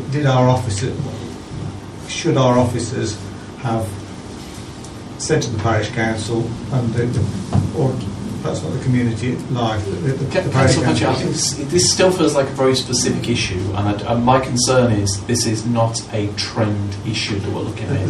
Have you got evidence this is a trend of issues? That this doesn't happen at all with any application. The local authority is not required to consult with the parish council about 106s between it and a developer. Okay, so there's a definitive answer there. That's so let's clear this up. If that's not an issue, I'm not interested in it. Tony? Well, I think I was going to make a similar point to that. Again, I think we're getting confused in that the opportunity for the parish or local community to influence the application is through the pre-application process. The Section 106, which Maria and Keith are taking us through, is part of the formal application process. And as Maria said quite clearly, the parish are not part of that negotiation. They're very rarely a party, aren't they? That's not. So this is clear. So let's move back onto this. I think the reason why it might be odd is because my job as a chairman here is to make this about general performance trends, not about a specific case. We're looking here at the framework which leads to the way we'll perform. That's the point. There might be some pre-scrutiny, etc., but let's stick to, particularly for this case, how this might manifest itself in the future. So back over to Maria. Okay, thank you. So, any 106 can be varied after 5 years by agreement, or even before that, following that recent legislation. And viability is a key consideration. Those on planning committee will recall we've had a couple where we had some very interesting debates about reducing housing affordable housing on schemes. But given that we had compelling evidence to support that, we had. In fact, that kind of change is delegated. I can authorise those kinds of changes. It's delegated to me in the Constitution. But in those cases, we did decide to take it back to committee because we felt it was important that committee were aware that we were moving away slightly from the heads of terms that were agreed at the outline stage. But if there is compelling viability evidence, and we had that scrutinised by experts, then that's what we had to do. And as Keith mentioned earlier, the new clause in the Growth and Infrastructure Act means developers can actually do a specific type of appeal against the affordable housing obligations if we refuse to reduce them. So we really are forced into negotiate. Just to come back on the point raised by you, Chairman, about trends. One of the trends we have noticed now is that developers are employing financial experts to put forward their viability cases and to obviously get the obligations reduced. We saw this with Chris Nicholson. It's a constant challenge now, and also at appeals when they bring people along at the inquiries. So the Section 106 session again, and to say they can't afford this and they can't afford that.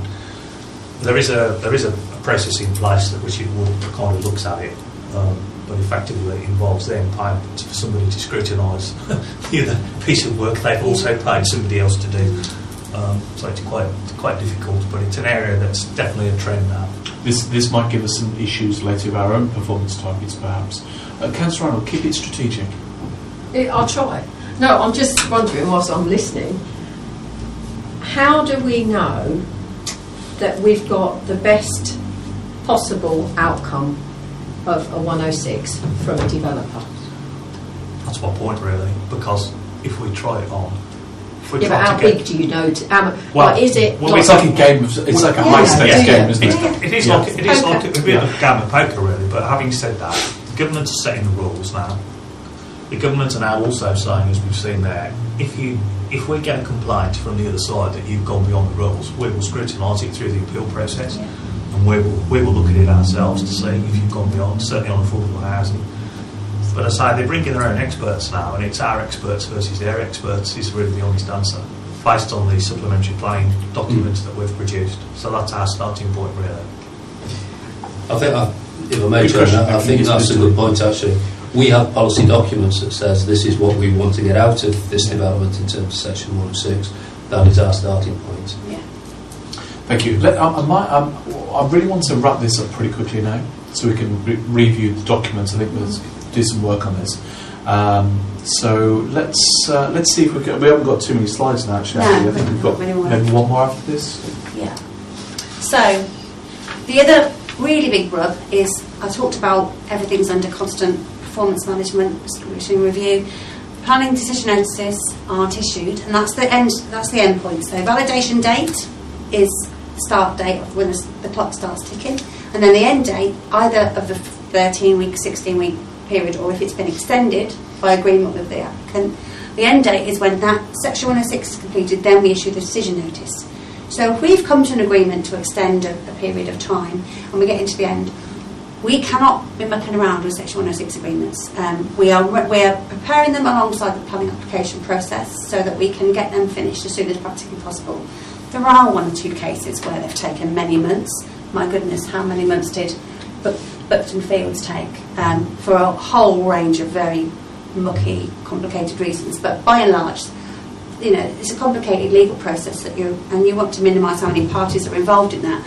But fundamentally, we can't be introducing more parties into that process, into the actual drafting of legal agreements, because the ultimate cost of that, if we do that, is that we'll be running out of time.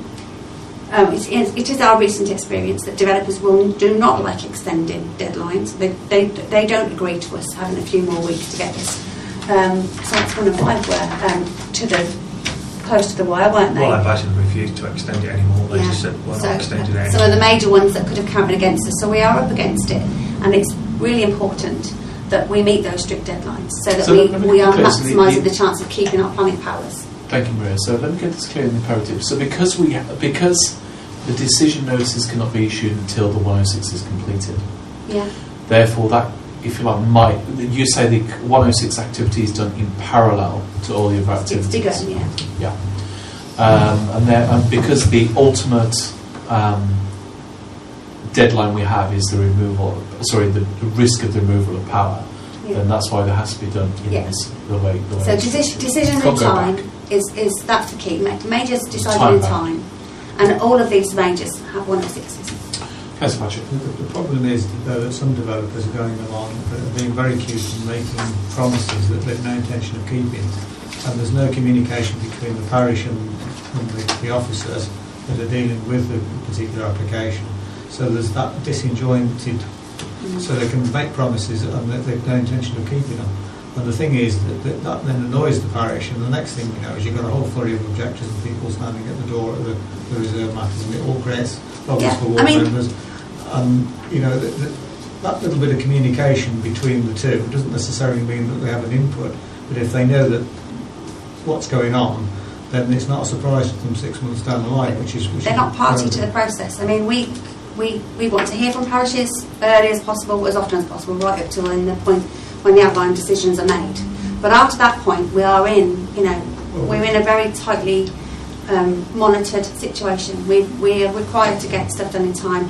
I mean, in an ideal situation, we've had good feedback from the parishes. The parishes have given us good information about what they'd like in 106 agreements and so on, and they're engaging with the applicant. But ultimately, our role is to liaise with the applicant and to take on board the views of statutory consultees and other representative bodies. I think the other point just to raise here, Chairman, is they're legal agreements as well, so they're actually drawn up by our solicitors and the other side and the other parties' solicitors. And you could be two parties, well, sometimes three, two or more. I mean, it could Yeah. be several parties, but basically what you need to, the point I'm making is each solicitor is scrutinising it as it goes round And the there's system. confidentiality agreements Yes. in And amongst that. they'll each change something, and then they'll be arguing about, I want that word, no, I want that word, and that is so frustrating, and that's what takes a lot of the time. It's just lawyers arguing with other lawyers. And you can't get additional parties involved in that don't need to be involved. Exactly. It's complicated enough as it is. It is. And I don't think actually most applicants would be agreeable to releasing that, confidential documents as they're being drafted with third parties. The kind of commercial. Because they consider it in their favour to do so, because they like land grabbing and pinching. I think what I'm slightly nervous about, Councillor Patchy, is the kind of the tone of the language. We have to be really careful here. I mean, particularly we have to. We don't have to. I don't want to be measured for the sake of being measured because I want to be done and conservative about this. But I think we have to be careful to stick to the facts. Now, let's. Do you? Because I want to close this session now with any final questions before we have a look at the scoping documents. One of the final questions I'd quickly like to start with is. I think you've alluded to some of the potential big issues going forward. What would be the one thing you would leave with us as a potential performance issue going forward, do you think, particularly with respect to CIL? Well, our primary focus is and continues to be, for officers, it's getting majors done in time. So whatever else we might do, whatever policy reforms you might consider, our primary focus has got to be decisions in time and giving the absolute best advice to members when they're making decisions, so that the other indicator that the government can steal our powers away with, which is their majors overturned at appeal, that we don't fall down that way. Because right now we've got enough major applications in the system that could lose us, if they all go against us, they could lose our planning powers. So those two things are our primary focus. And everyone in the team. So on risk matrix, this is a pretty high stakes game, of course. It is. Yeah. And so pre-applications and actually, handling 106s, whatever else we're doing, it's got to fit round that being our primary focus, because it's important we retain powers. Yeah, thank you, Maria. But basically, what you're saying, we're not going to. My minor recommendation might be, if you were to have a basic monitoring system in for pre-applications, that might be of a benefit, particularly to this question that Councillor Patchy had. But it doesn't stop us from losing our powers. That's the point. No, it's that's not right. It's not the. Just to be clear on pre-apps, the only time they feature, they become part of the formal planning system when they're finished. If when we've done a pre-app, it later turns into an application, then all the pre-app information and the advice we gave forms part of the planning file. Other than that, it's actually not an official full part of the system. Yeah, exactly. And they may or may not decide to go for planning application. And they might do something different. Yeah. It's entirely their choice. Just to get on the monitoring point, it's always annoyed me that all the government monitors is speed of decision. That's what they're totally obsessed with. There's nothing about quality. Quality is more Or could you get a better decision if you allowed a bit longer for negotiation? So if you were thinking about monitoring in response to the pre-apps, there's got to be no way we can do it in terms of time, because time is do it in quality. I was going to say time. Confuse two things there. Whether monitoring and setting an indicator. Yeah, and I was going to say time wouldn't be the right way to do it in my experience. That's what I was going to say. Yeah, satisfaction with the. It would be the satisfaction with the service, which, as we said, is that could be another indicator. Yeah. But I just wanted to get away because the government is totally fixated on all planning stuff being measured in time, and we always say, well, that doesn't take account of the quality. Thank you. Any final questions? Councillor Patch in particular, because you've got a scoping document up next to discuss, does this give you enough information to consider how you might approach that scoping document as you present it to us? Yeah. I think so. Yeah, definitely. Councillor, any questions? Is that of a benefit to? No, it is. I've written lots of things down, so it is. Yeah, thank you. Good. I know you're not here as a town councillor, but I'm sure that will probably help your town councillor role as well in some respects, because it being I've just jotted one thing down actually, and just like as a new member, if you as a new member coming on, not knowing anybody at all, and that you'd receive, if say your first email that you get is, there's a planning application come locally. How would you know what to do? How would you know? It's little things like that, and often it's the little things that we take for granted that everybody knows that actually often people don't. So I think that's been answered in terms of the parish clerk is communicating, so that's helpful. Thank you. Thank you. Councillor, any final questions? I think it might be, we've got two ways, I think it might be wise for you to leave actually before we discuss the scoping document, because I think we need to have a clear mind about this. And I do not want the process to start this evening, that's the point. No. So if you wish to leave, I thank you very much for your input. Thank Jim is calling. Thank you. Thank you. Still open. Got you out before 8 o'clock. Yeah. I appreciate it. Actually, having a presentation is very helpful. If it's closed, just run home, Marie. Thank you very much, both. I'll shut that down later. Thank you. Thank you. That's very helpful.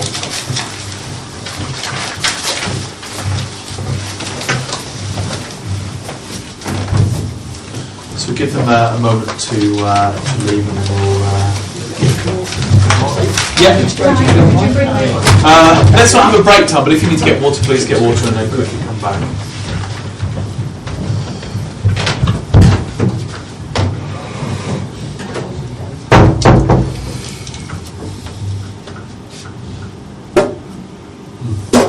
It's getting a bit gloomy, isn't it? On my recent trip to Egypt, I had a 5-minute. I'm sorry, I'm always talking about country, Tony. I had a 5-minute training session, toilet session, and half an hour later, everybody came back. No, it's like 5 minutes stop. Please come back. 5 minutes. Half an hour later, people drifting in on their phones. Where have you been? Where did you all go? Where did they all go? They just, I don't know, mobile technology. They just drifted off and decided they didn't want to come back for 25 minutes extra. I said, you've now put us 25 minutes behind schedule. 5 minutes is 5 minutes. 5 minutes is 5 minutes, right? They shouldn't have been allowed off again. I told them, actually on day 2, so I'm not letting you out of the room this time. Somebody says There's nothing worse than 5 minutes, and I think even mind it's 6 really minutes or rude. 7. It's really rude. Yeah, It really annoyed me. I'm like, right now I'm going to have to go faster because you've put me behind schedule. I know you're the client, but it's I always think that when you're waiting for a flight and they're putting out this final call, and I'm thinking, where are they? They've probably been in the airport 2 hours. Oh, exactly. I know. People always say to me, why do you need to go to the airport so early? I say, because I do not want to be one of those people. No, you like to I like to chill get out. there. Actually, quite frankly, I like to go and have my lunch before I get on the plane, because I can't really eat on a plane. How can you eat on a plane properly? If you've flown on Egypt, I've been on Egypt 8 times this year, and it's not pleasant. It's not pleasant flight, quite honestly. So, just wait for Councillor Patchett, and we'll continue. See, we've got the spotlight upon us now. You know when it's 10 autumnal, isn't it? When you Who's looking into Shows the nights are drawing in. Very quickly. It's kind of my least favourite time of the year when the night's drawing, I think, really. It's all downhill from here. It's when it's damp and cold and miserable and misty. We go back to June when we know you've got the nice light night. Right, Councillor Patchett. Thank you. So, we've got here, first up is a review of the programme. But the first thing we're going to do, I think actually we've got the progress, we've got the rolling work programme. Actually, I'm going to kick off with Councillor Patchett, so I want to make sure we cover this in depth. And then we'll move through to Councillor Long's.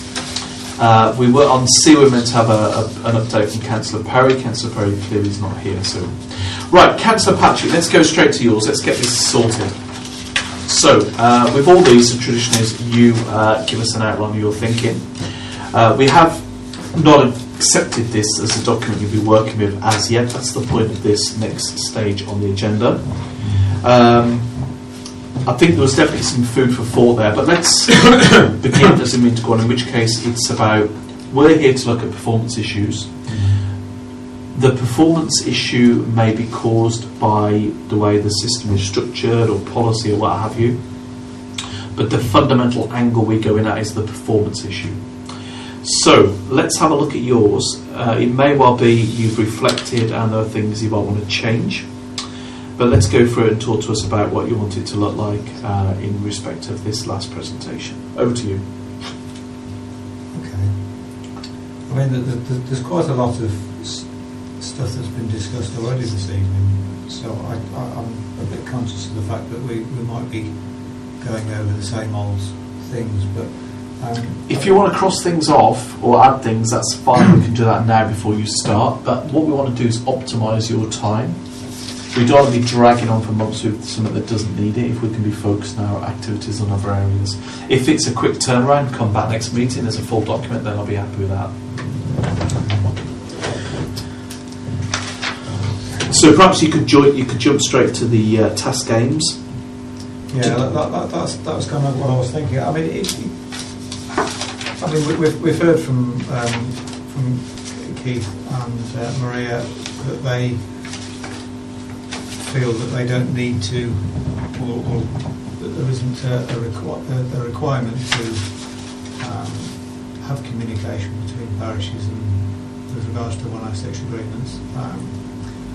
I think that there should be communication between parishes and the officer dealing with a particular application. And there are a number of reasons for that, but without sort of going on too much, it does create confusion, it creates complaints, and it creates problems at planning committee. And for the parishes to be better informed about what they, in fact, what is being included and what isn't being included, and the reasons for that, is something which could be resolved very simply in a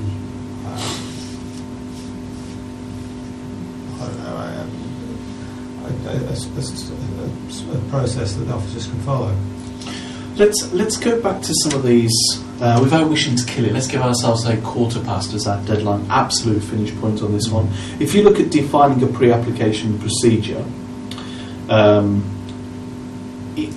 maybe there is or isn't, but the point underneath that, which should reduce complaints. So you're saying there are complaints.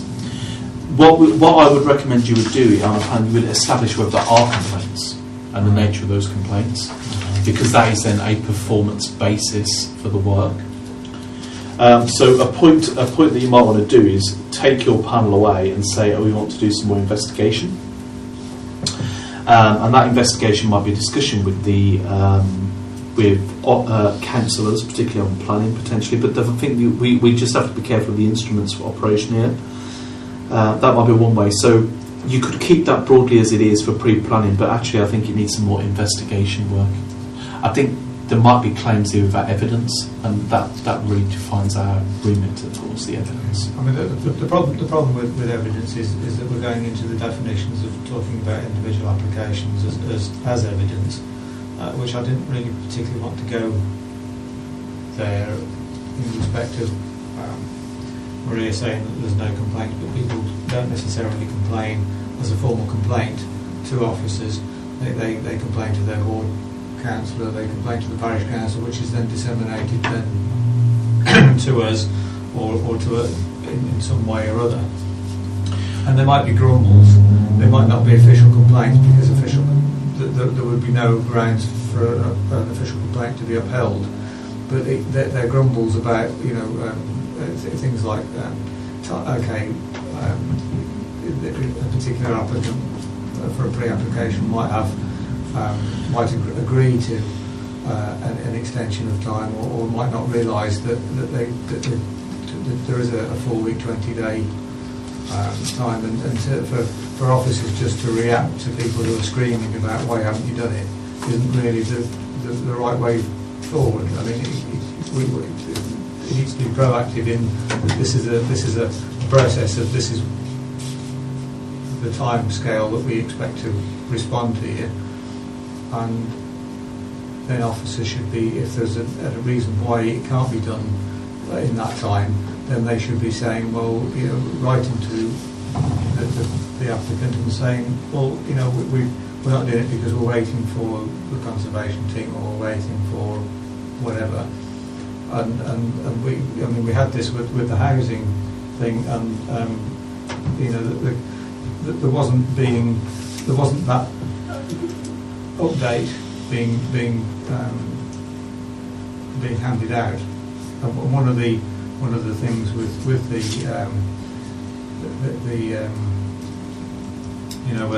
the disabled people get the money for the housing improvements, the people who were expecting the improvements weren't getting updates from the team at the offices here about where they were in the process.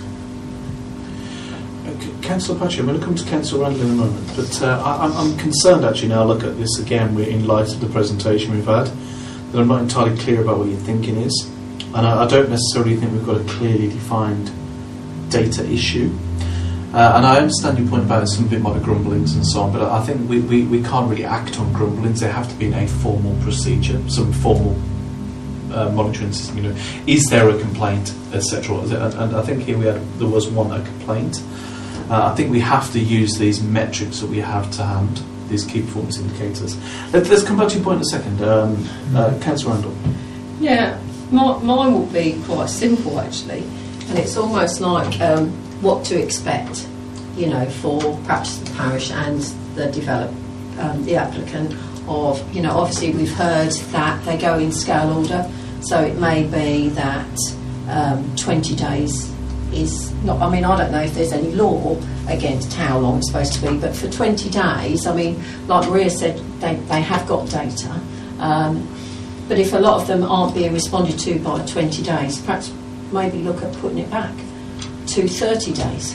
I don't know if they can do anything like that, but a clear what to expect on a timescale, and as far as perhaps parishes, when to get involved in the process, when they should put in any requests. So just sort of almost like a clear tick list guideline of what to expect through an application from start until it hits the planning committee. Perhaps something like very simple, because if you've got a whole new parish, a lot of them wouldn't even have a lot of people, they're just volunteers, and some are very experienced and some haven't got a clue at all. Perhaps the real issue here is, and it's because I think we're very fuzzy on what the issue is in terms of what's required. If it's not monitored, then we don't know if there's an issue or not. That's the point. We've got it. Sorry, it needs to be monitored. But and I also think that you need to define on what bits of the system monitoring. Perhaps the scoping, perhaps the actual assignment is to go away and have a look at and come back very quickly. Don't let this go on to next year. What systems are in place and what communication is in place to monitor the performance for the pre-application, which I think we've already had already, and but just so you're absolutely clear, and the engagement with the parishes. I think actually now I'm looking at this more. I think we've got too many things going on at the same time. It's got a bit of a muddle. That's my concern here. Part of me is even thinking actually that we should bounce this back out and come back again with a scoping document, just to clear it back up again. Because I think we've got a muddle here of kind of anecdotes, potential issues. Is there a communication process in place? Is there a performance issue? And I, quite frankly, I'm not even sure myself if I understand what the problem actually is, if there is even a problem in the first place. Because we know we're guided by those big picture issues anyway. If we breach those, we're in trouble. You could argue we're already monitored by a higher God in this respect, and we're kind of just tinkering and dabbling and playing about here rather than actually creating any big issues. Tony? Yeah, I think perhaps there's still a little confusion about what the pre-application service is. And I think we've got a pre-application service that we provide, the council provides a service to potential planning applicants as a discretionary service. We're not obliged to do that, but it's something that we do. It's good practice, and we do that. That is a separate, distinct service to the pre-application consultation process which developers are required to go through on major applications. That it's the latter process which tends to engage the community and the parish councils. The former, the pre-application service we deliver, is a prospective applicant comes to us and says, I'm thinking of doing this. I want to explore how I might go about putting an application together to do this development, whether it be an extension to an individual property or to build X number of houses on a virgin site, for example. So that process is the applicant dealing with officers to get advice about how they shape the application. That is completely separate to a pre-application consultation process that a developer would take part. Thank you. I think the other thing is, I mean, if you look at some of these issues, I mean, I mean that's been clearer to me tonight as well. When you've got like point 2 in the background question, the problem stroke issue, pre-applications taking over 6 months to receive a reply. Now, I don't know if there's any evidence base for that whatsoever. Or how many? Or, if it's one-off? Yeah, exactly, if there are metrics in place. So, it is, I mean... So the question to ask then is the officers then is how many pre-applications have taken more than 2 months, more than 3 months, more than 4 months to respond? If that's what you think needs to be found out, but I'm not from the presentation we've had this evening, I'm not entirely. It doesn't strike me entirely as that has been a substantive issue for the authority to deal with.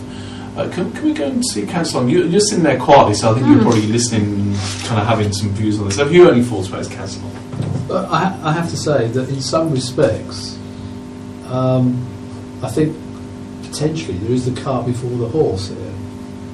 In as much as perhaps it would have been better to have heard the presentation prior to the production of the scoping document.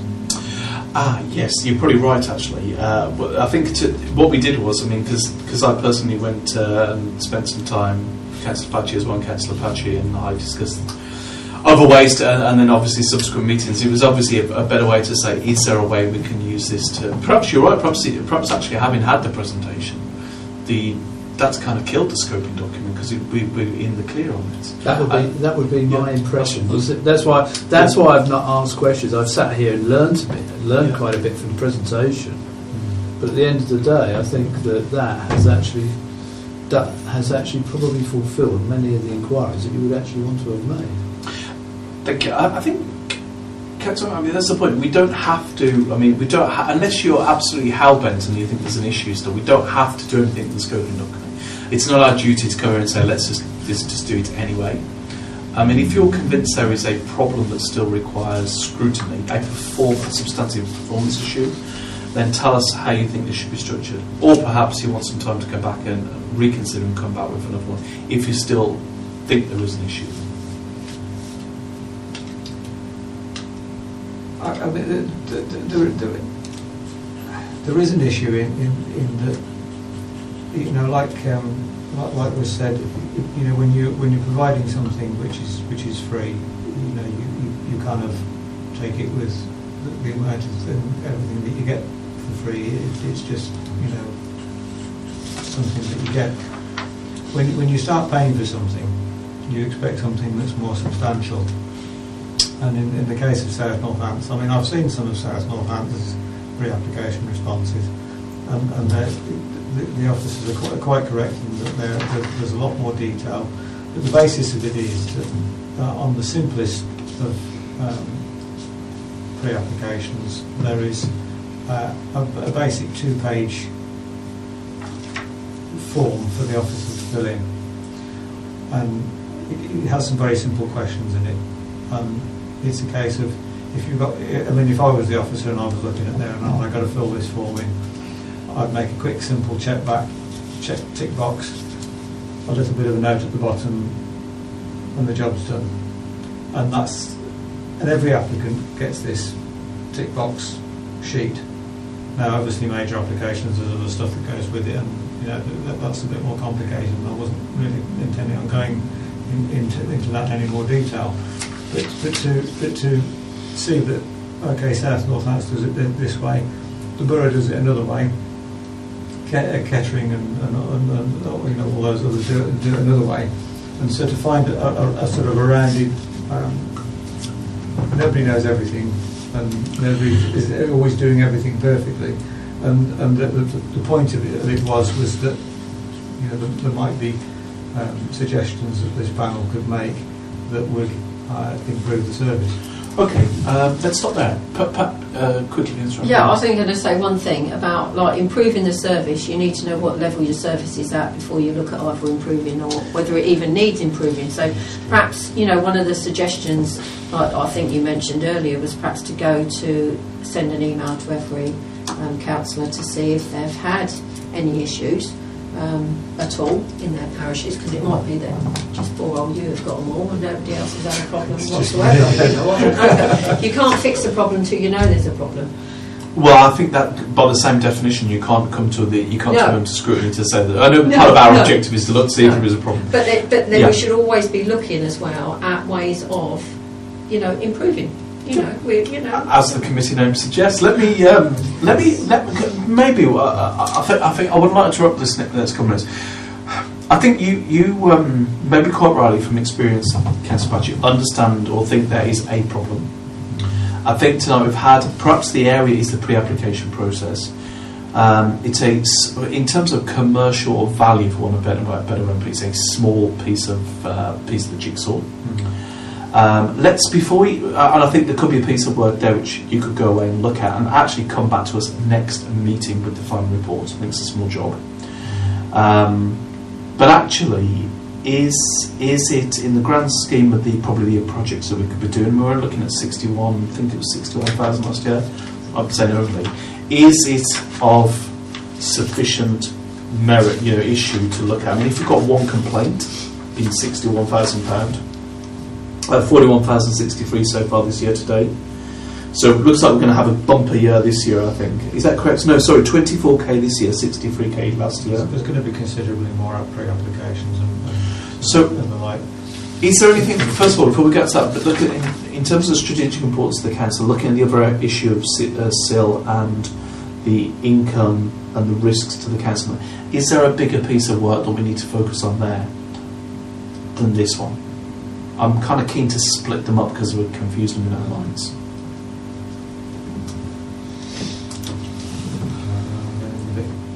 Do you want to go away and come back to the table with a scoping document next meeting?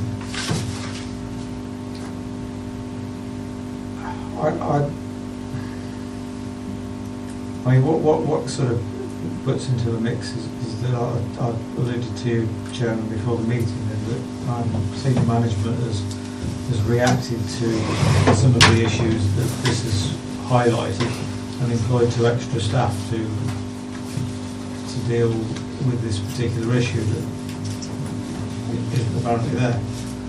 So it's I'm tempted to say, well, okay, let's look at it again in 6 months' time and see if the issue or the perceived issue is still there and go from there. Okay, should we do that? Yeah. I don't. Unless anybody really wants to pursue this in a way, I think that might be an option. Councillor Randall. No, I just think we need to clearly define what actually we are. Clearly define what the issues are, where rather than being all over the place, we really need to concentrate what it is that we're in. Performance is issues. it the fact that a single applicant, a little applicant is not having a very good response time, or is it the fact we're not getting the best out of 106, or what is it actually clearly define what it is? I think this is partly my responsibility, Councillor Patch. You're new to this committee with us, and we'd worked on this, and obviously I think, like Councillor said, this is a very powerful presentation, I thought, and actually done some of the work anyway. So I recommend what we covered a lot. We covered a lot anyway. That's the main thing. If you still got questions and you're convinced of questions, come back to the committee and say, I've clearly identified that there is a performance problem, and we'll have. But let's be really focused on that, and we'll have a look at it. I want to do justice to Councillor Long, so let's how can I put this? Let's delete this one, or let's retire this one straight off. and we won't pursue it going forward. So for the minute it's to delete this from the... Well, I'm not sure how you describe this. I mean, until it actually comes around to be a script document, it's not even live. So, yes, we'll remove it from our. I think that the language will be removed from our work program. Okay. Thank you. And anyway, that's a good thing because we don't want to do it for the sake of it, particularly if we have unclear or if we have new evidence. Let's go on to Councillor Me. Let's go on to Councillor Long. So, before we do, let me make a quick note also on my master panel that we have removed this one from the programme.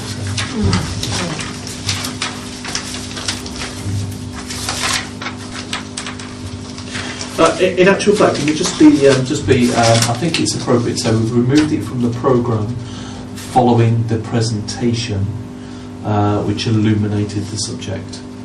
Yeah.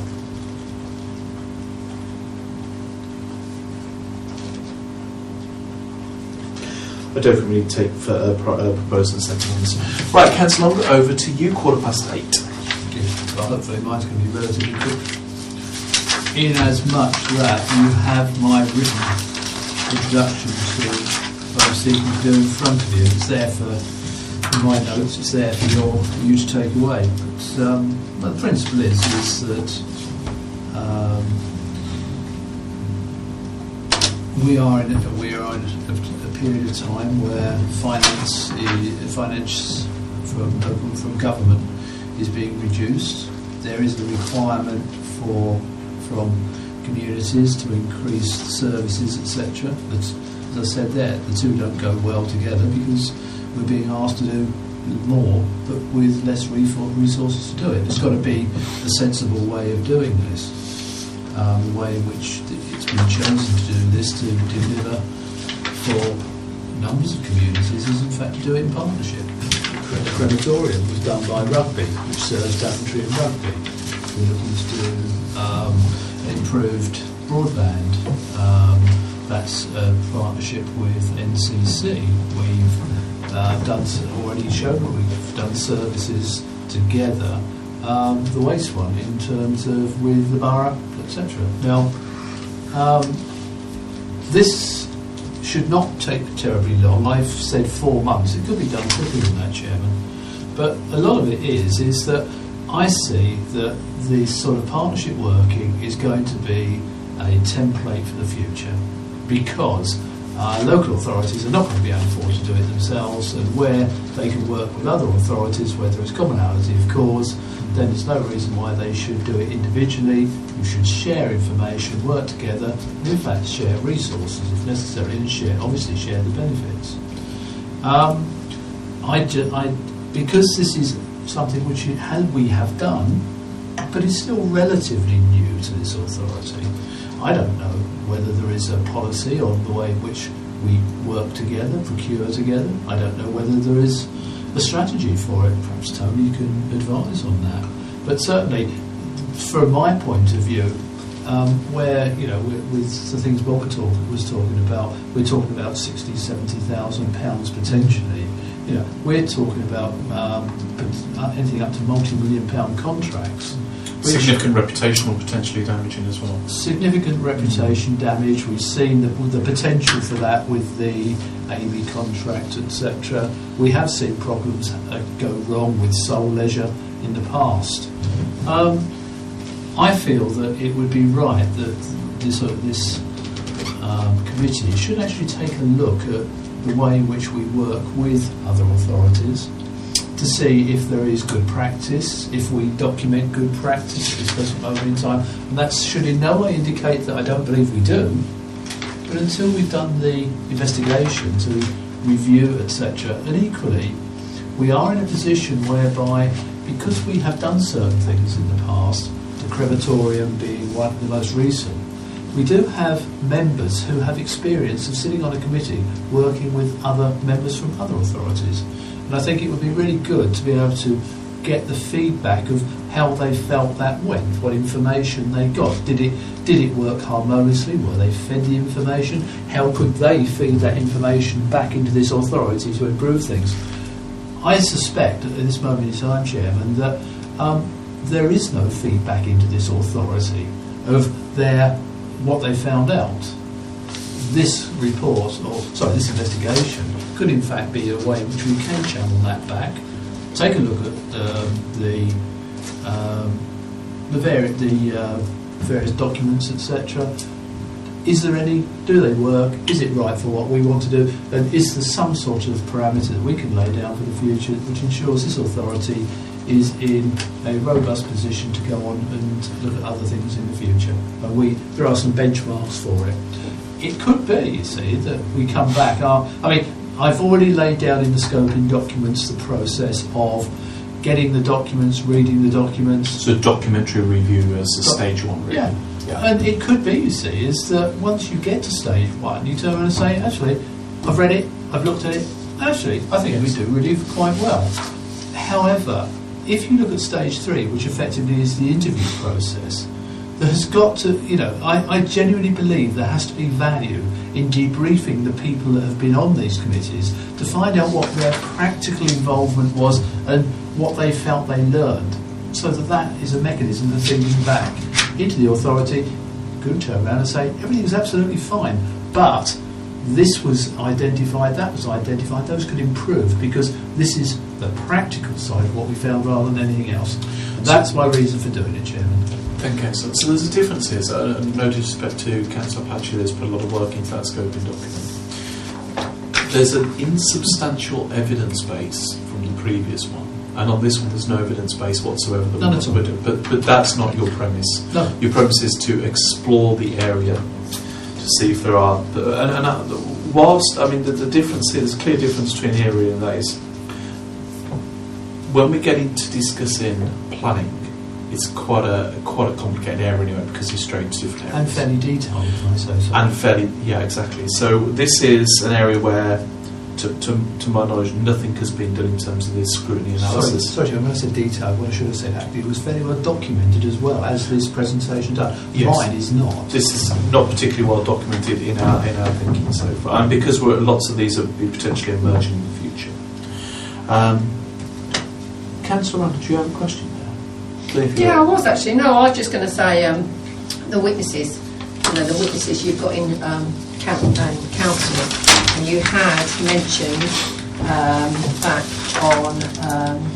You had mentioned about rugby with the crematorium, NCC with the broadband, and then I'm sure you put some. I'm sure I did here about our other contract with our waste contract. Yeah. But you haven't got Councillor Cribbin.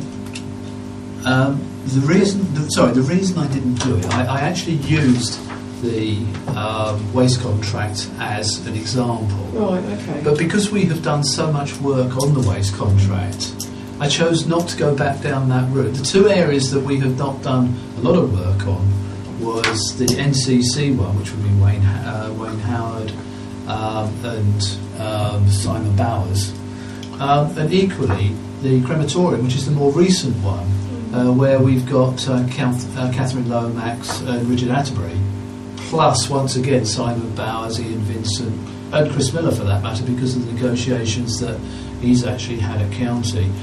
That's the reason why I've included as in my presentation to you. I've used the waste one as an example of a partnership working. But I think, as I say, to a degree, I think we've done that one to death, and I'd like to partly investigate the new ones and the more recent ones where we have some other information, because some of the other information I know Wendy already has. I'm just wondering, as that contract is still an ongoing contract, how, what knowledge is gained. That's all I'm wondering, how we've seen it, move along. And yes, it's going to be referential. There was one other slight comment at the moment, that the other reason that I have put that one on one side is that we are in a slightly delicate situation where that is concerned in terms of the supplier beginning to ask for changes, we have been very strong and said no, there is potential for challenge. And I'm just slightly trying to be careful that we don't leave ourselves in a position of a sensitive area where the other ones are either completed or well on their way. That doesn't mean once we get part of the way through it doesn't mean to say we couldn't go on to it, but I wasn't thinking of using it as the major two thrusts for the investigation that I was looking for. Well, yeah, it does, but I'm just thinking that would have been one that actually, as a portfolio holder, he might have been more involved than any of the others have been, because there was hitting a problem. So whether things would have been done, how he gained experience, or how, I don't know. I think it's completely open to Councillor Long if he wishes to do so. But that's not the primary focus, but that might be part of the evidence gathering in terms of a referential. I have no problems. I would have no problems including him in it and doing that. But say that was my thinking. The reason why I initially eliminated it.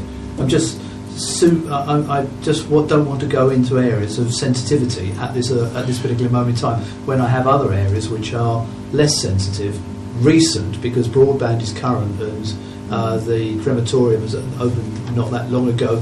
We have the people there with that information, so that's one of the reasons I've done it. I could almost use it as a litmus test in respect. If you did the investigation based on the two I've identified, if you got information out of that says, I think this is a good development, this is something we could do, you could then say, well, actually, if we applied those items, recommendations to that, would that have benefited that as well?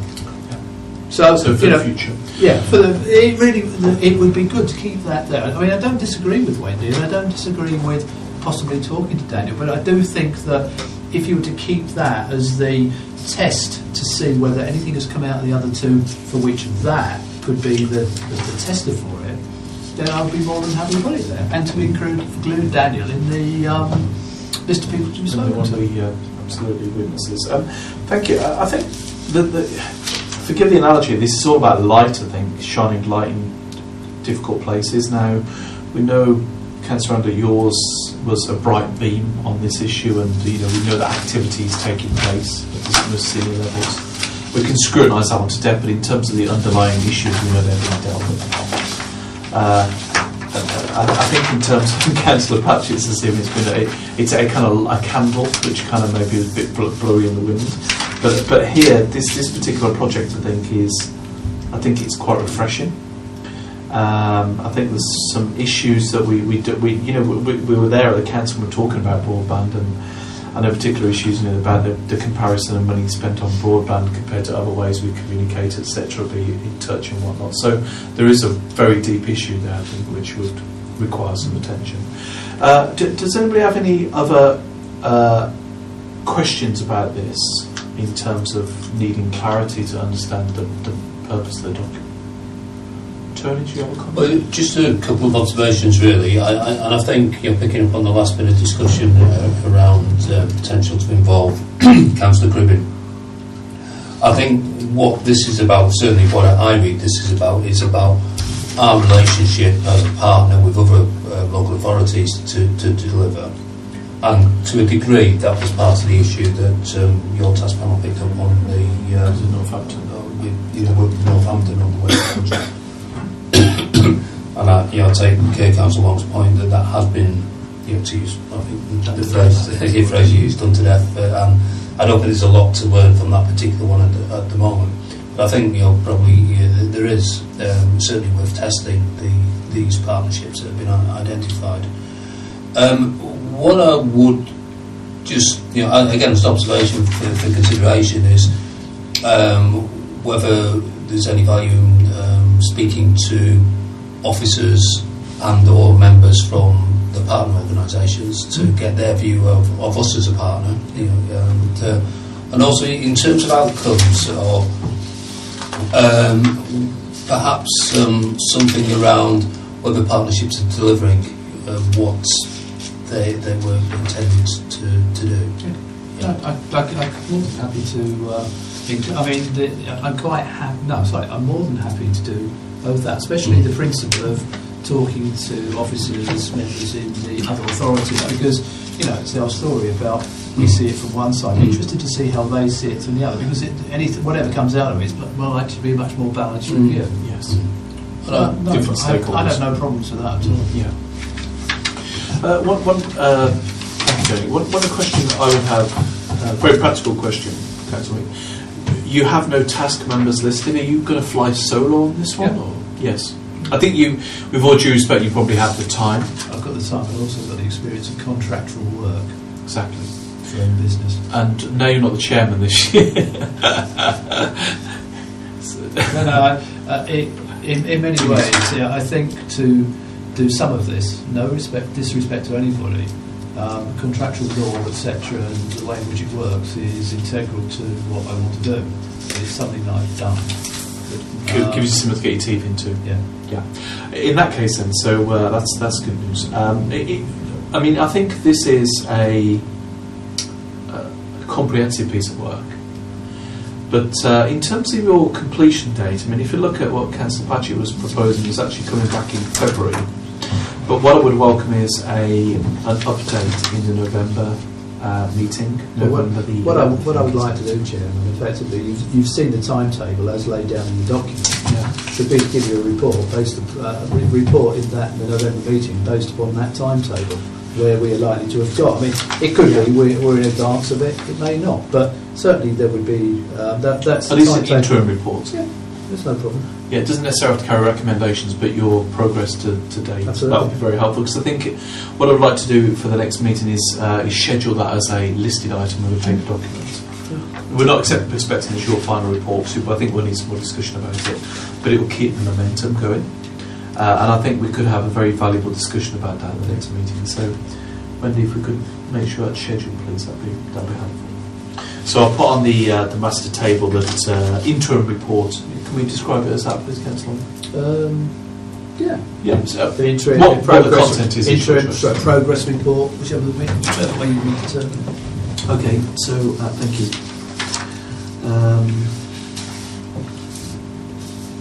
So interim report.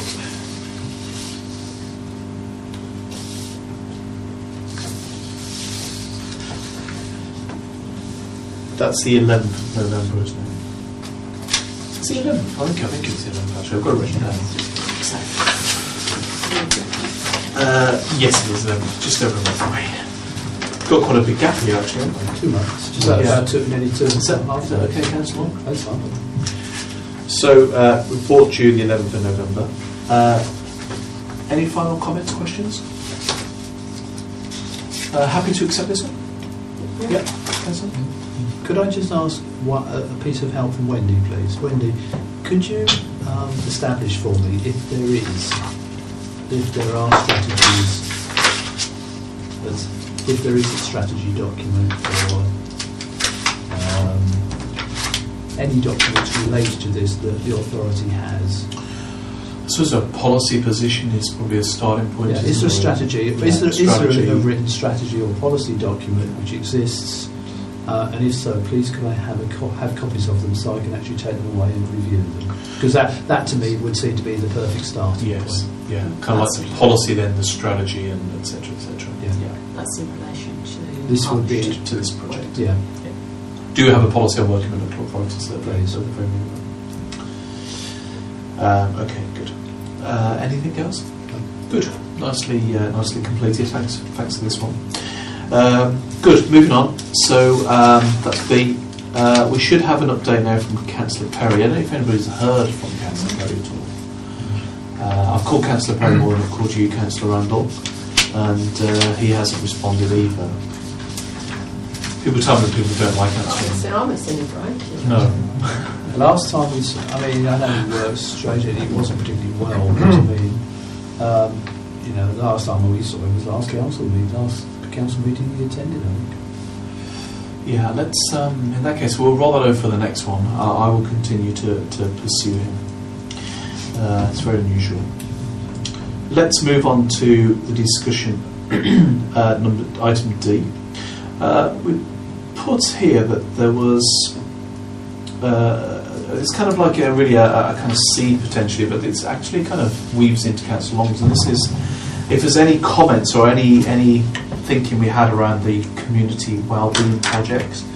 Now, I'm not sure where we are on this stage, but we've submitted the proposal, haven't we, to do the work.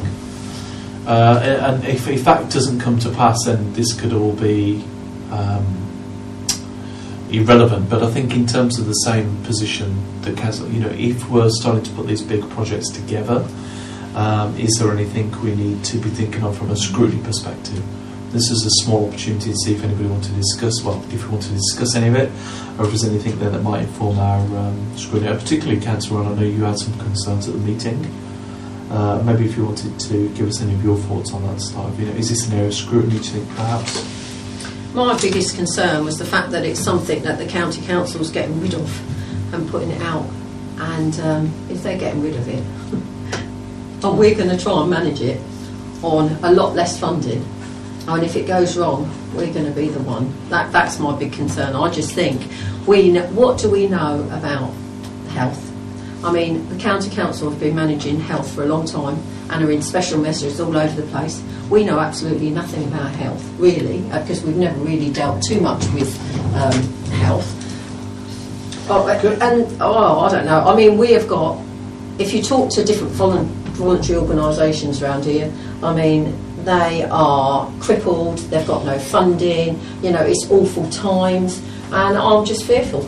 Chairman, could I just interrupt a minute?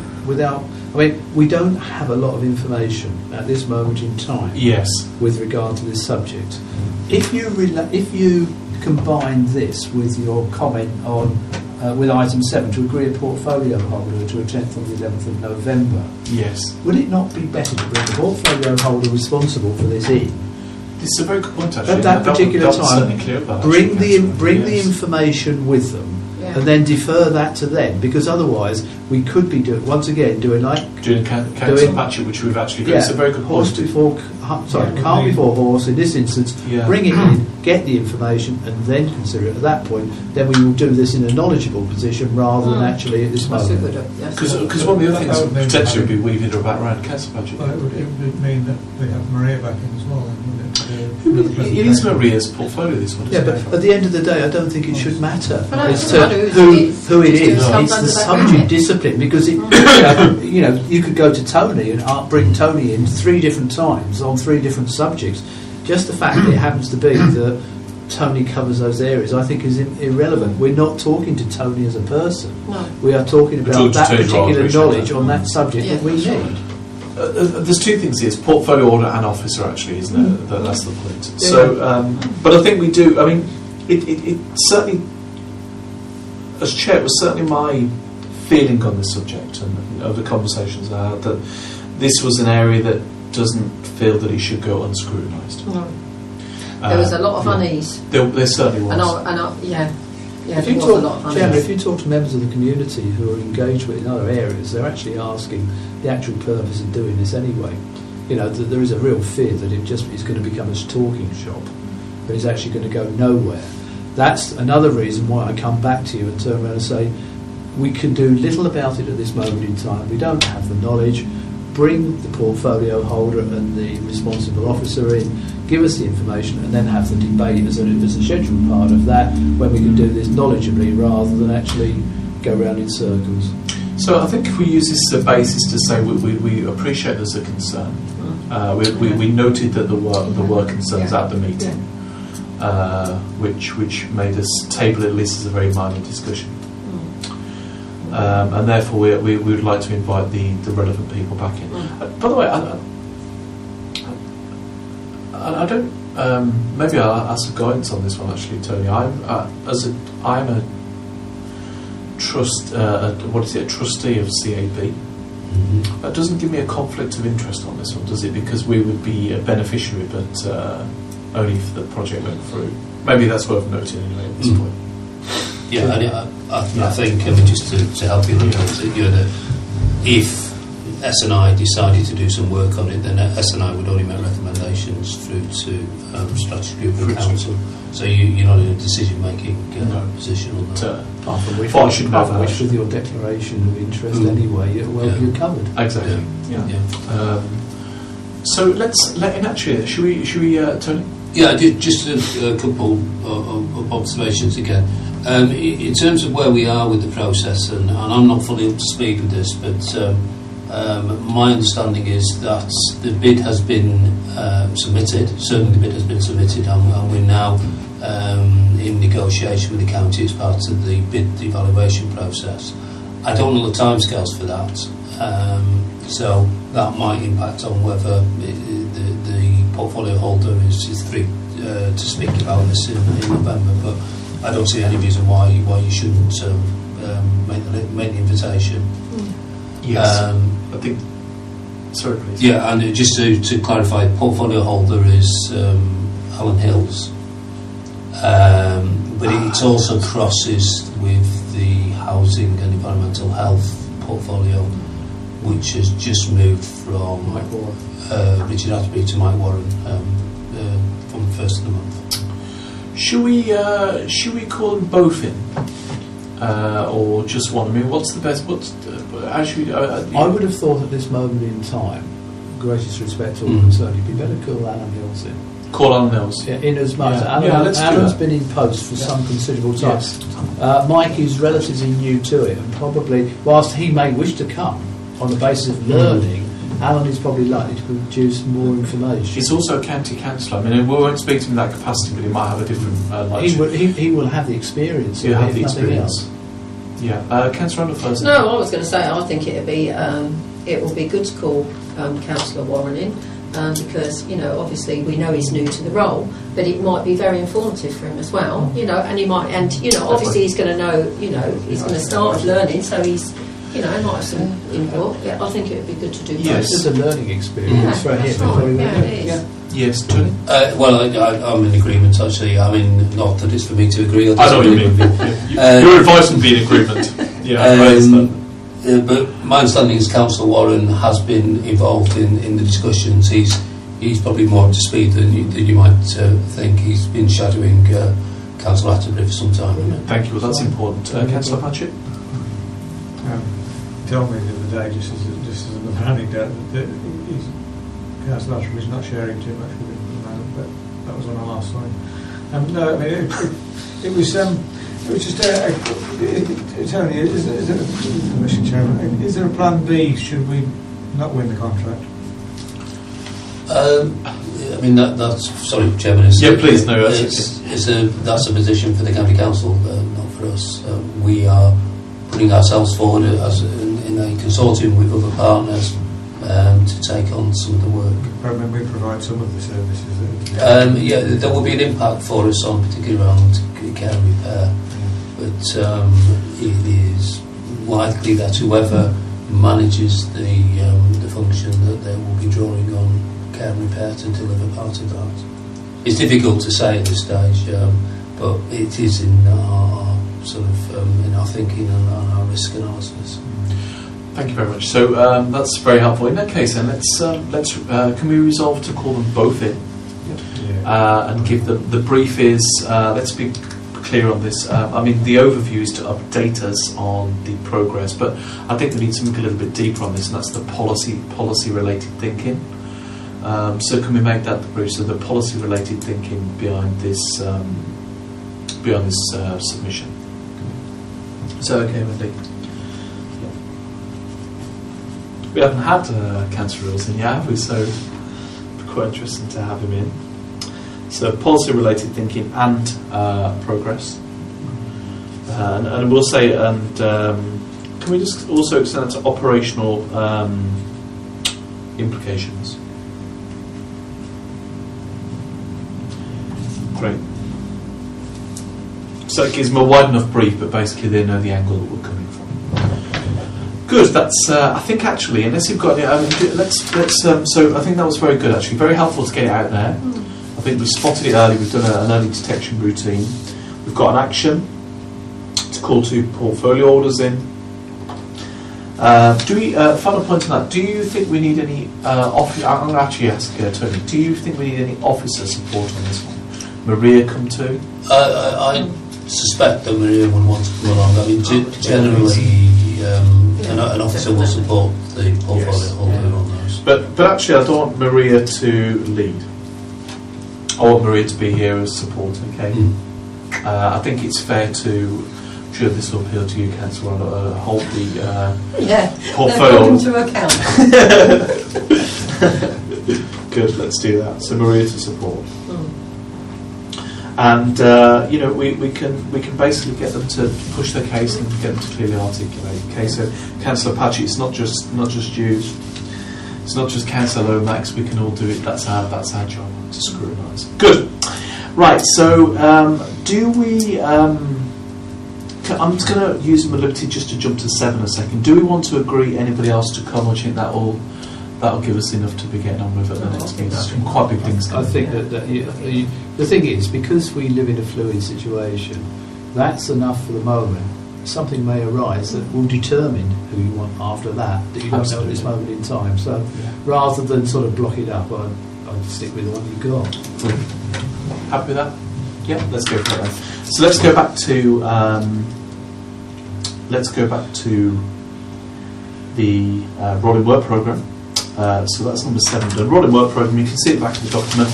Only one very small minor update on that actual fact, and that is obviously we've got the actions in the meeting, but now you can see the first 3 of them that are all in green that relate to projects that were begun last year. Now that you've seen those and it's gone out with the report, when this report comes around next time, they will disappear off the list. It's only a very minor thing to tell you, but it's important.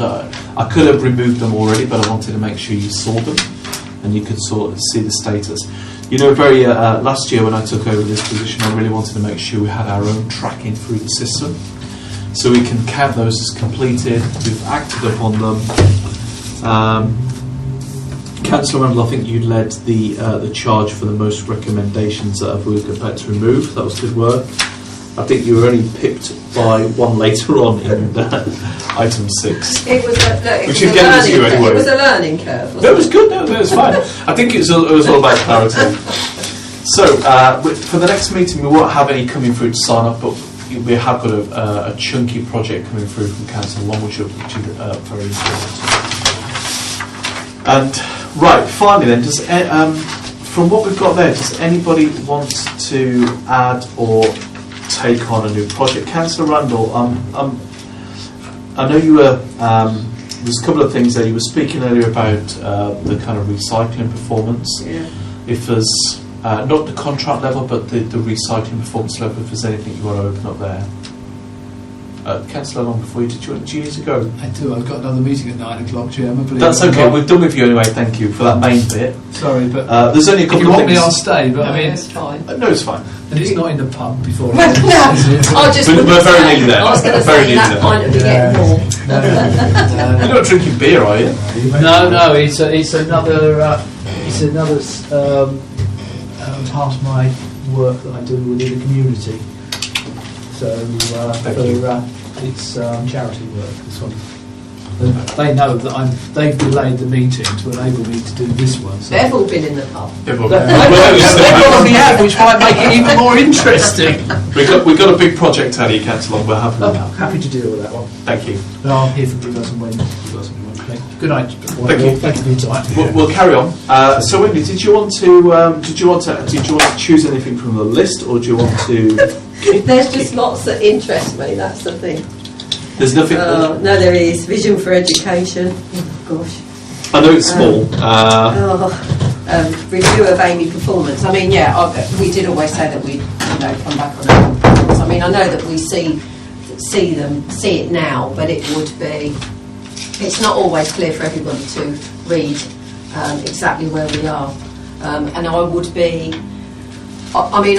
interested to know how the Borough Council's performance is going as well, because it was all about how.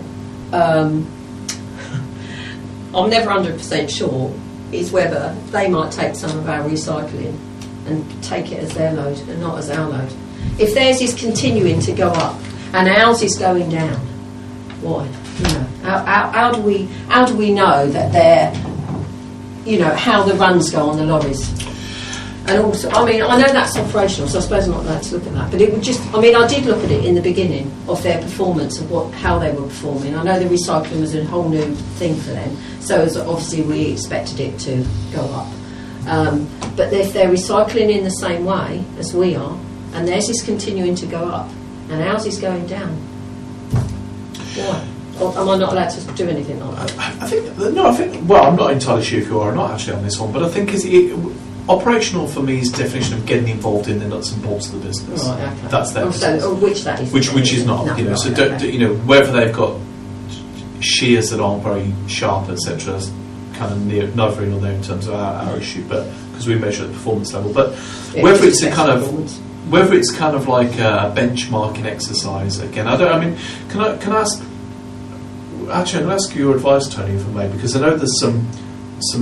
Well, there were before some very tense negotiations going on, and whether actually I know our job is not to do things with fear or favour, but would it make things more tricky for those negotiations, or would it just get in the way? I don't want to get in the way either. That's the point. I think, being blunt, I think it would likely get in the way. I'm not sure that it would achieve anything that isn't already. And that's the real point as well. Yeah, would it okay. achieve anything that we don't know Yeah. already? And we're not getting into detail. The positions are our performance is relative to our starting position. So we went into the contract with a much higher recycling rate than the borough. That's right, yeah.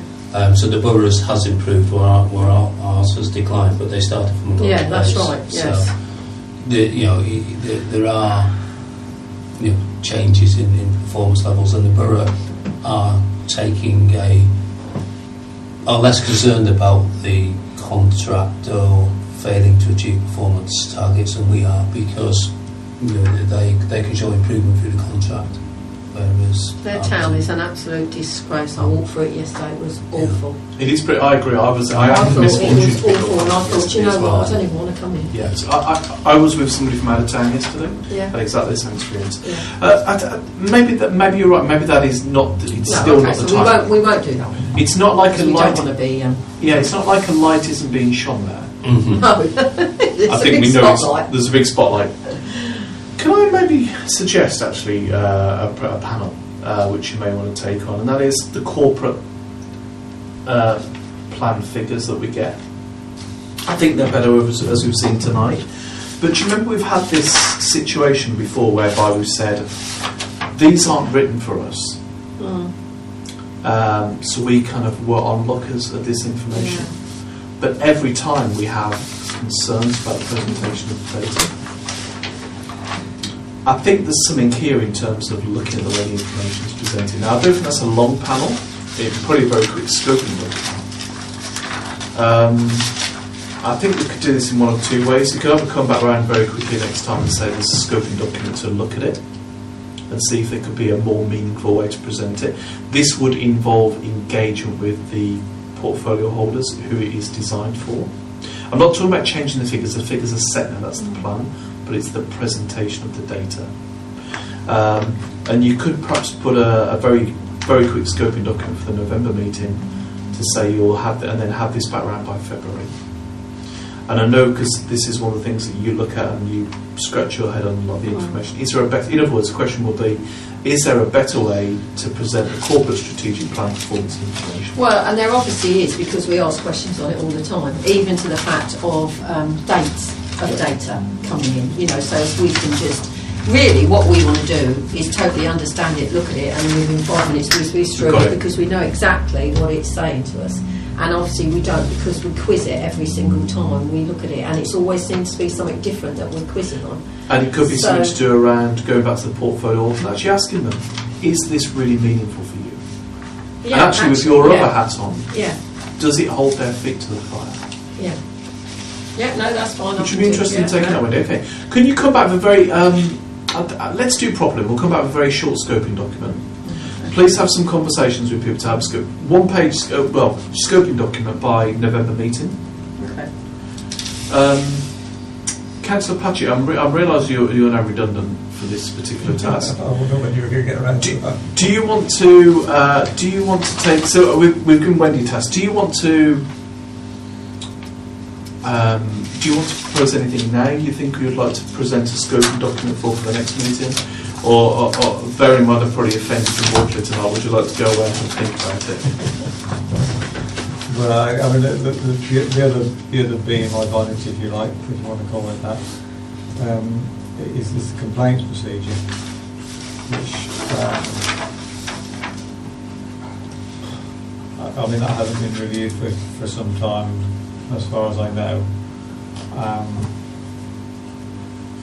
Whether I'll have time to do a scoping document or anything, I'm not entirely sure. Well, how long does it take to write a scoping document? Half an hour? A couple of hours if you want to do a few calls around to kind of understand what the issue is? No, I mean it's more of the system itself it works quite well, but again, I mean I have some sort of ideas about how it could possibly work better, but how you put that in a scoping document, I don't know. You see, I mean, as you know, I'm not here. I won't be in the country for the whole of October, and we've only got. I tell you what I'm going to do. I think, Councillor Patchett, I'm going to write on here in the area, Councillor Patchett. Let me come back with something, not necessarily a scoping document. But let me come back with something for the November meeting. Okay. And I'll give it some thought. Please do. Could we put that on the agenda, please? So, Councillor Patchett to report back on consideration of complaints. Not in the form of a scoping document, but if you can get a scoping document, do it. I mean, if you get, rather than just having random thoughts that you contain, put them in a scoping document, then we can't get forward with it. So you've got the template. Yeah. Just quick. If you've got half an hour of thinking, just quickly type it in and get it through to Wendy. Okay, that'd be a big help. No, I'm only quite. I didn't know Councillor Eden was still a portfolio holder. I don't she is actually. Well, she's on the bottom. She's not. That's an error. Well spot, you've started already. Right, let's wrap that up actually, because I think we're in danger of calling time, but we've got one agenda item. So, back to this. Councillor Randall is going to take on a panel, a scoping document's come through to us for the 11th of November, which is about the corporate plan, what do we call it, the corporate plan reporting. Is it fit for purpose? Yeah. That's the, okay. And can you email me a scoping document? Do you mind sending that question? Thank you. So I think we can have a quick turnaround on that. 11th of November for the document, February back. Is that okay, Wendy? That'll keep you off the streets. That'll stop me calling you as well. So you're wandering around looking at these. Any causes you trouble when you. Final back by February, and Councillor Patchett is going to go away and have a look at the issues around the complaints.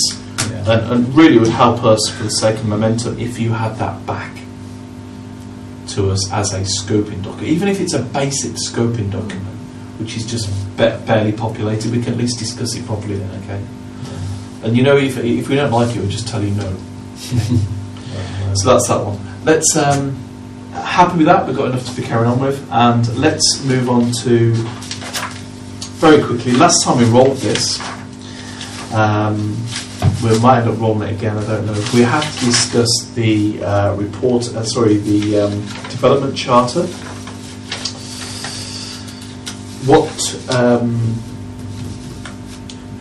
What do you want to do? I think last time we rolled it because we were short of time, we're very close. We might need to put this earlier in the agenda actually next time. Any thoughts, comments? What do you need apart from doing scoping documents to have as a training need? What are training needs that you think you've identified? I think we said report writing. We need to go away and see if we need a session, that's the point. What tangible training sessions would you like to see delivered here to help you improve your performance as scrutiny committee members? So what have we got so far? Report writing? We had a look, we said report writing might be useful. If we had it before, we had I think it's kind of research techniques, particularly around interviewing skills. Is there anything? Well, what about scoping? I mean, I know we've had that in the past, but obviously we've got different members now. I think scoping might be interesting actually. Could we find out about scoping, please, do you think, Wendy? Didn't we do that at the last training session? I don't know if it was scoping. Well, I think Wendy's point was it wasn't we have different members and it can be open to anybody. But if I recall, last time wasn't so much about scoping, we concentrated on the elicitation techniques. So what to do once you've got somebody in a room, how to interview them and that. Yeah, it wasn't writing the It wasn't. scoping of a document and looking at, putting forward a good, robust... It wasn't, was it? No, it wasn't. It was all about how we question people once they got that more. Once we got them in the room. Yeah. What about two things? What about scoping and reporting? Yeah. Do So scoping's probably, and to roll them up. Do a role play. We could do, yeah. Because it's always good for a role play. It's good for a role play. Out and then we can sort of quiz around it and what, How would you scope out X, Y, and Z? Yeah. I think that'd be a help for you, Councillor Patchett, particularly. Do you agree with that? Yeah. Yeah, otherwise this will only re-emerge next time. Can we note those, please? So, so report writing and scoping. Great. Thank you. Any urgent business? It's been notified. No? Not been notified? In that case then, just for the witching hour, should we finish the meeting there? Yes. Excellent. I don't know, what do you call it, 8:59 or something? Yeah, 9 o'clock.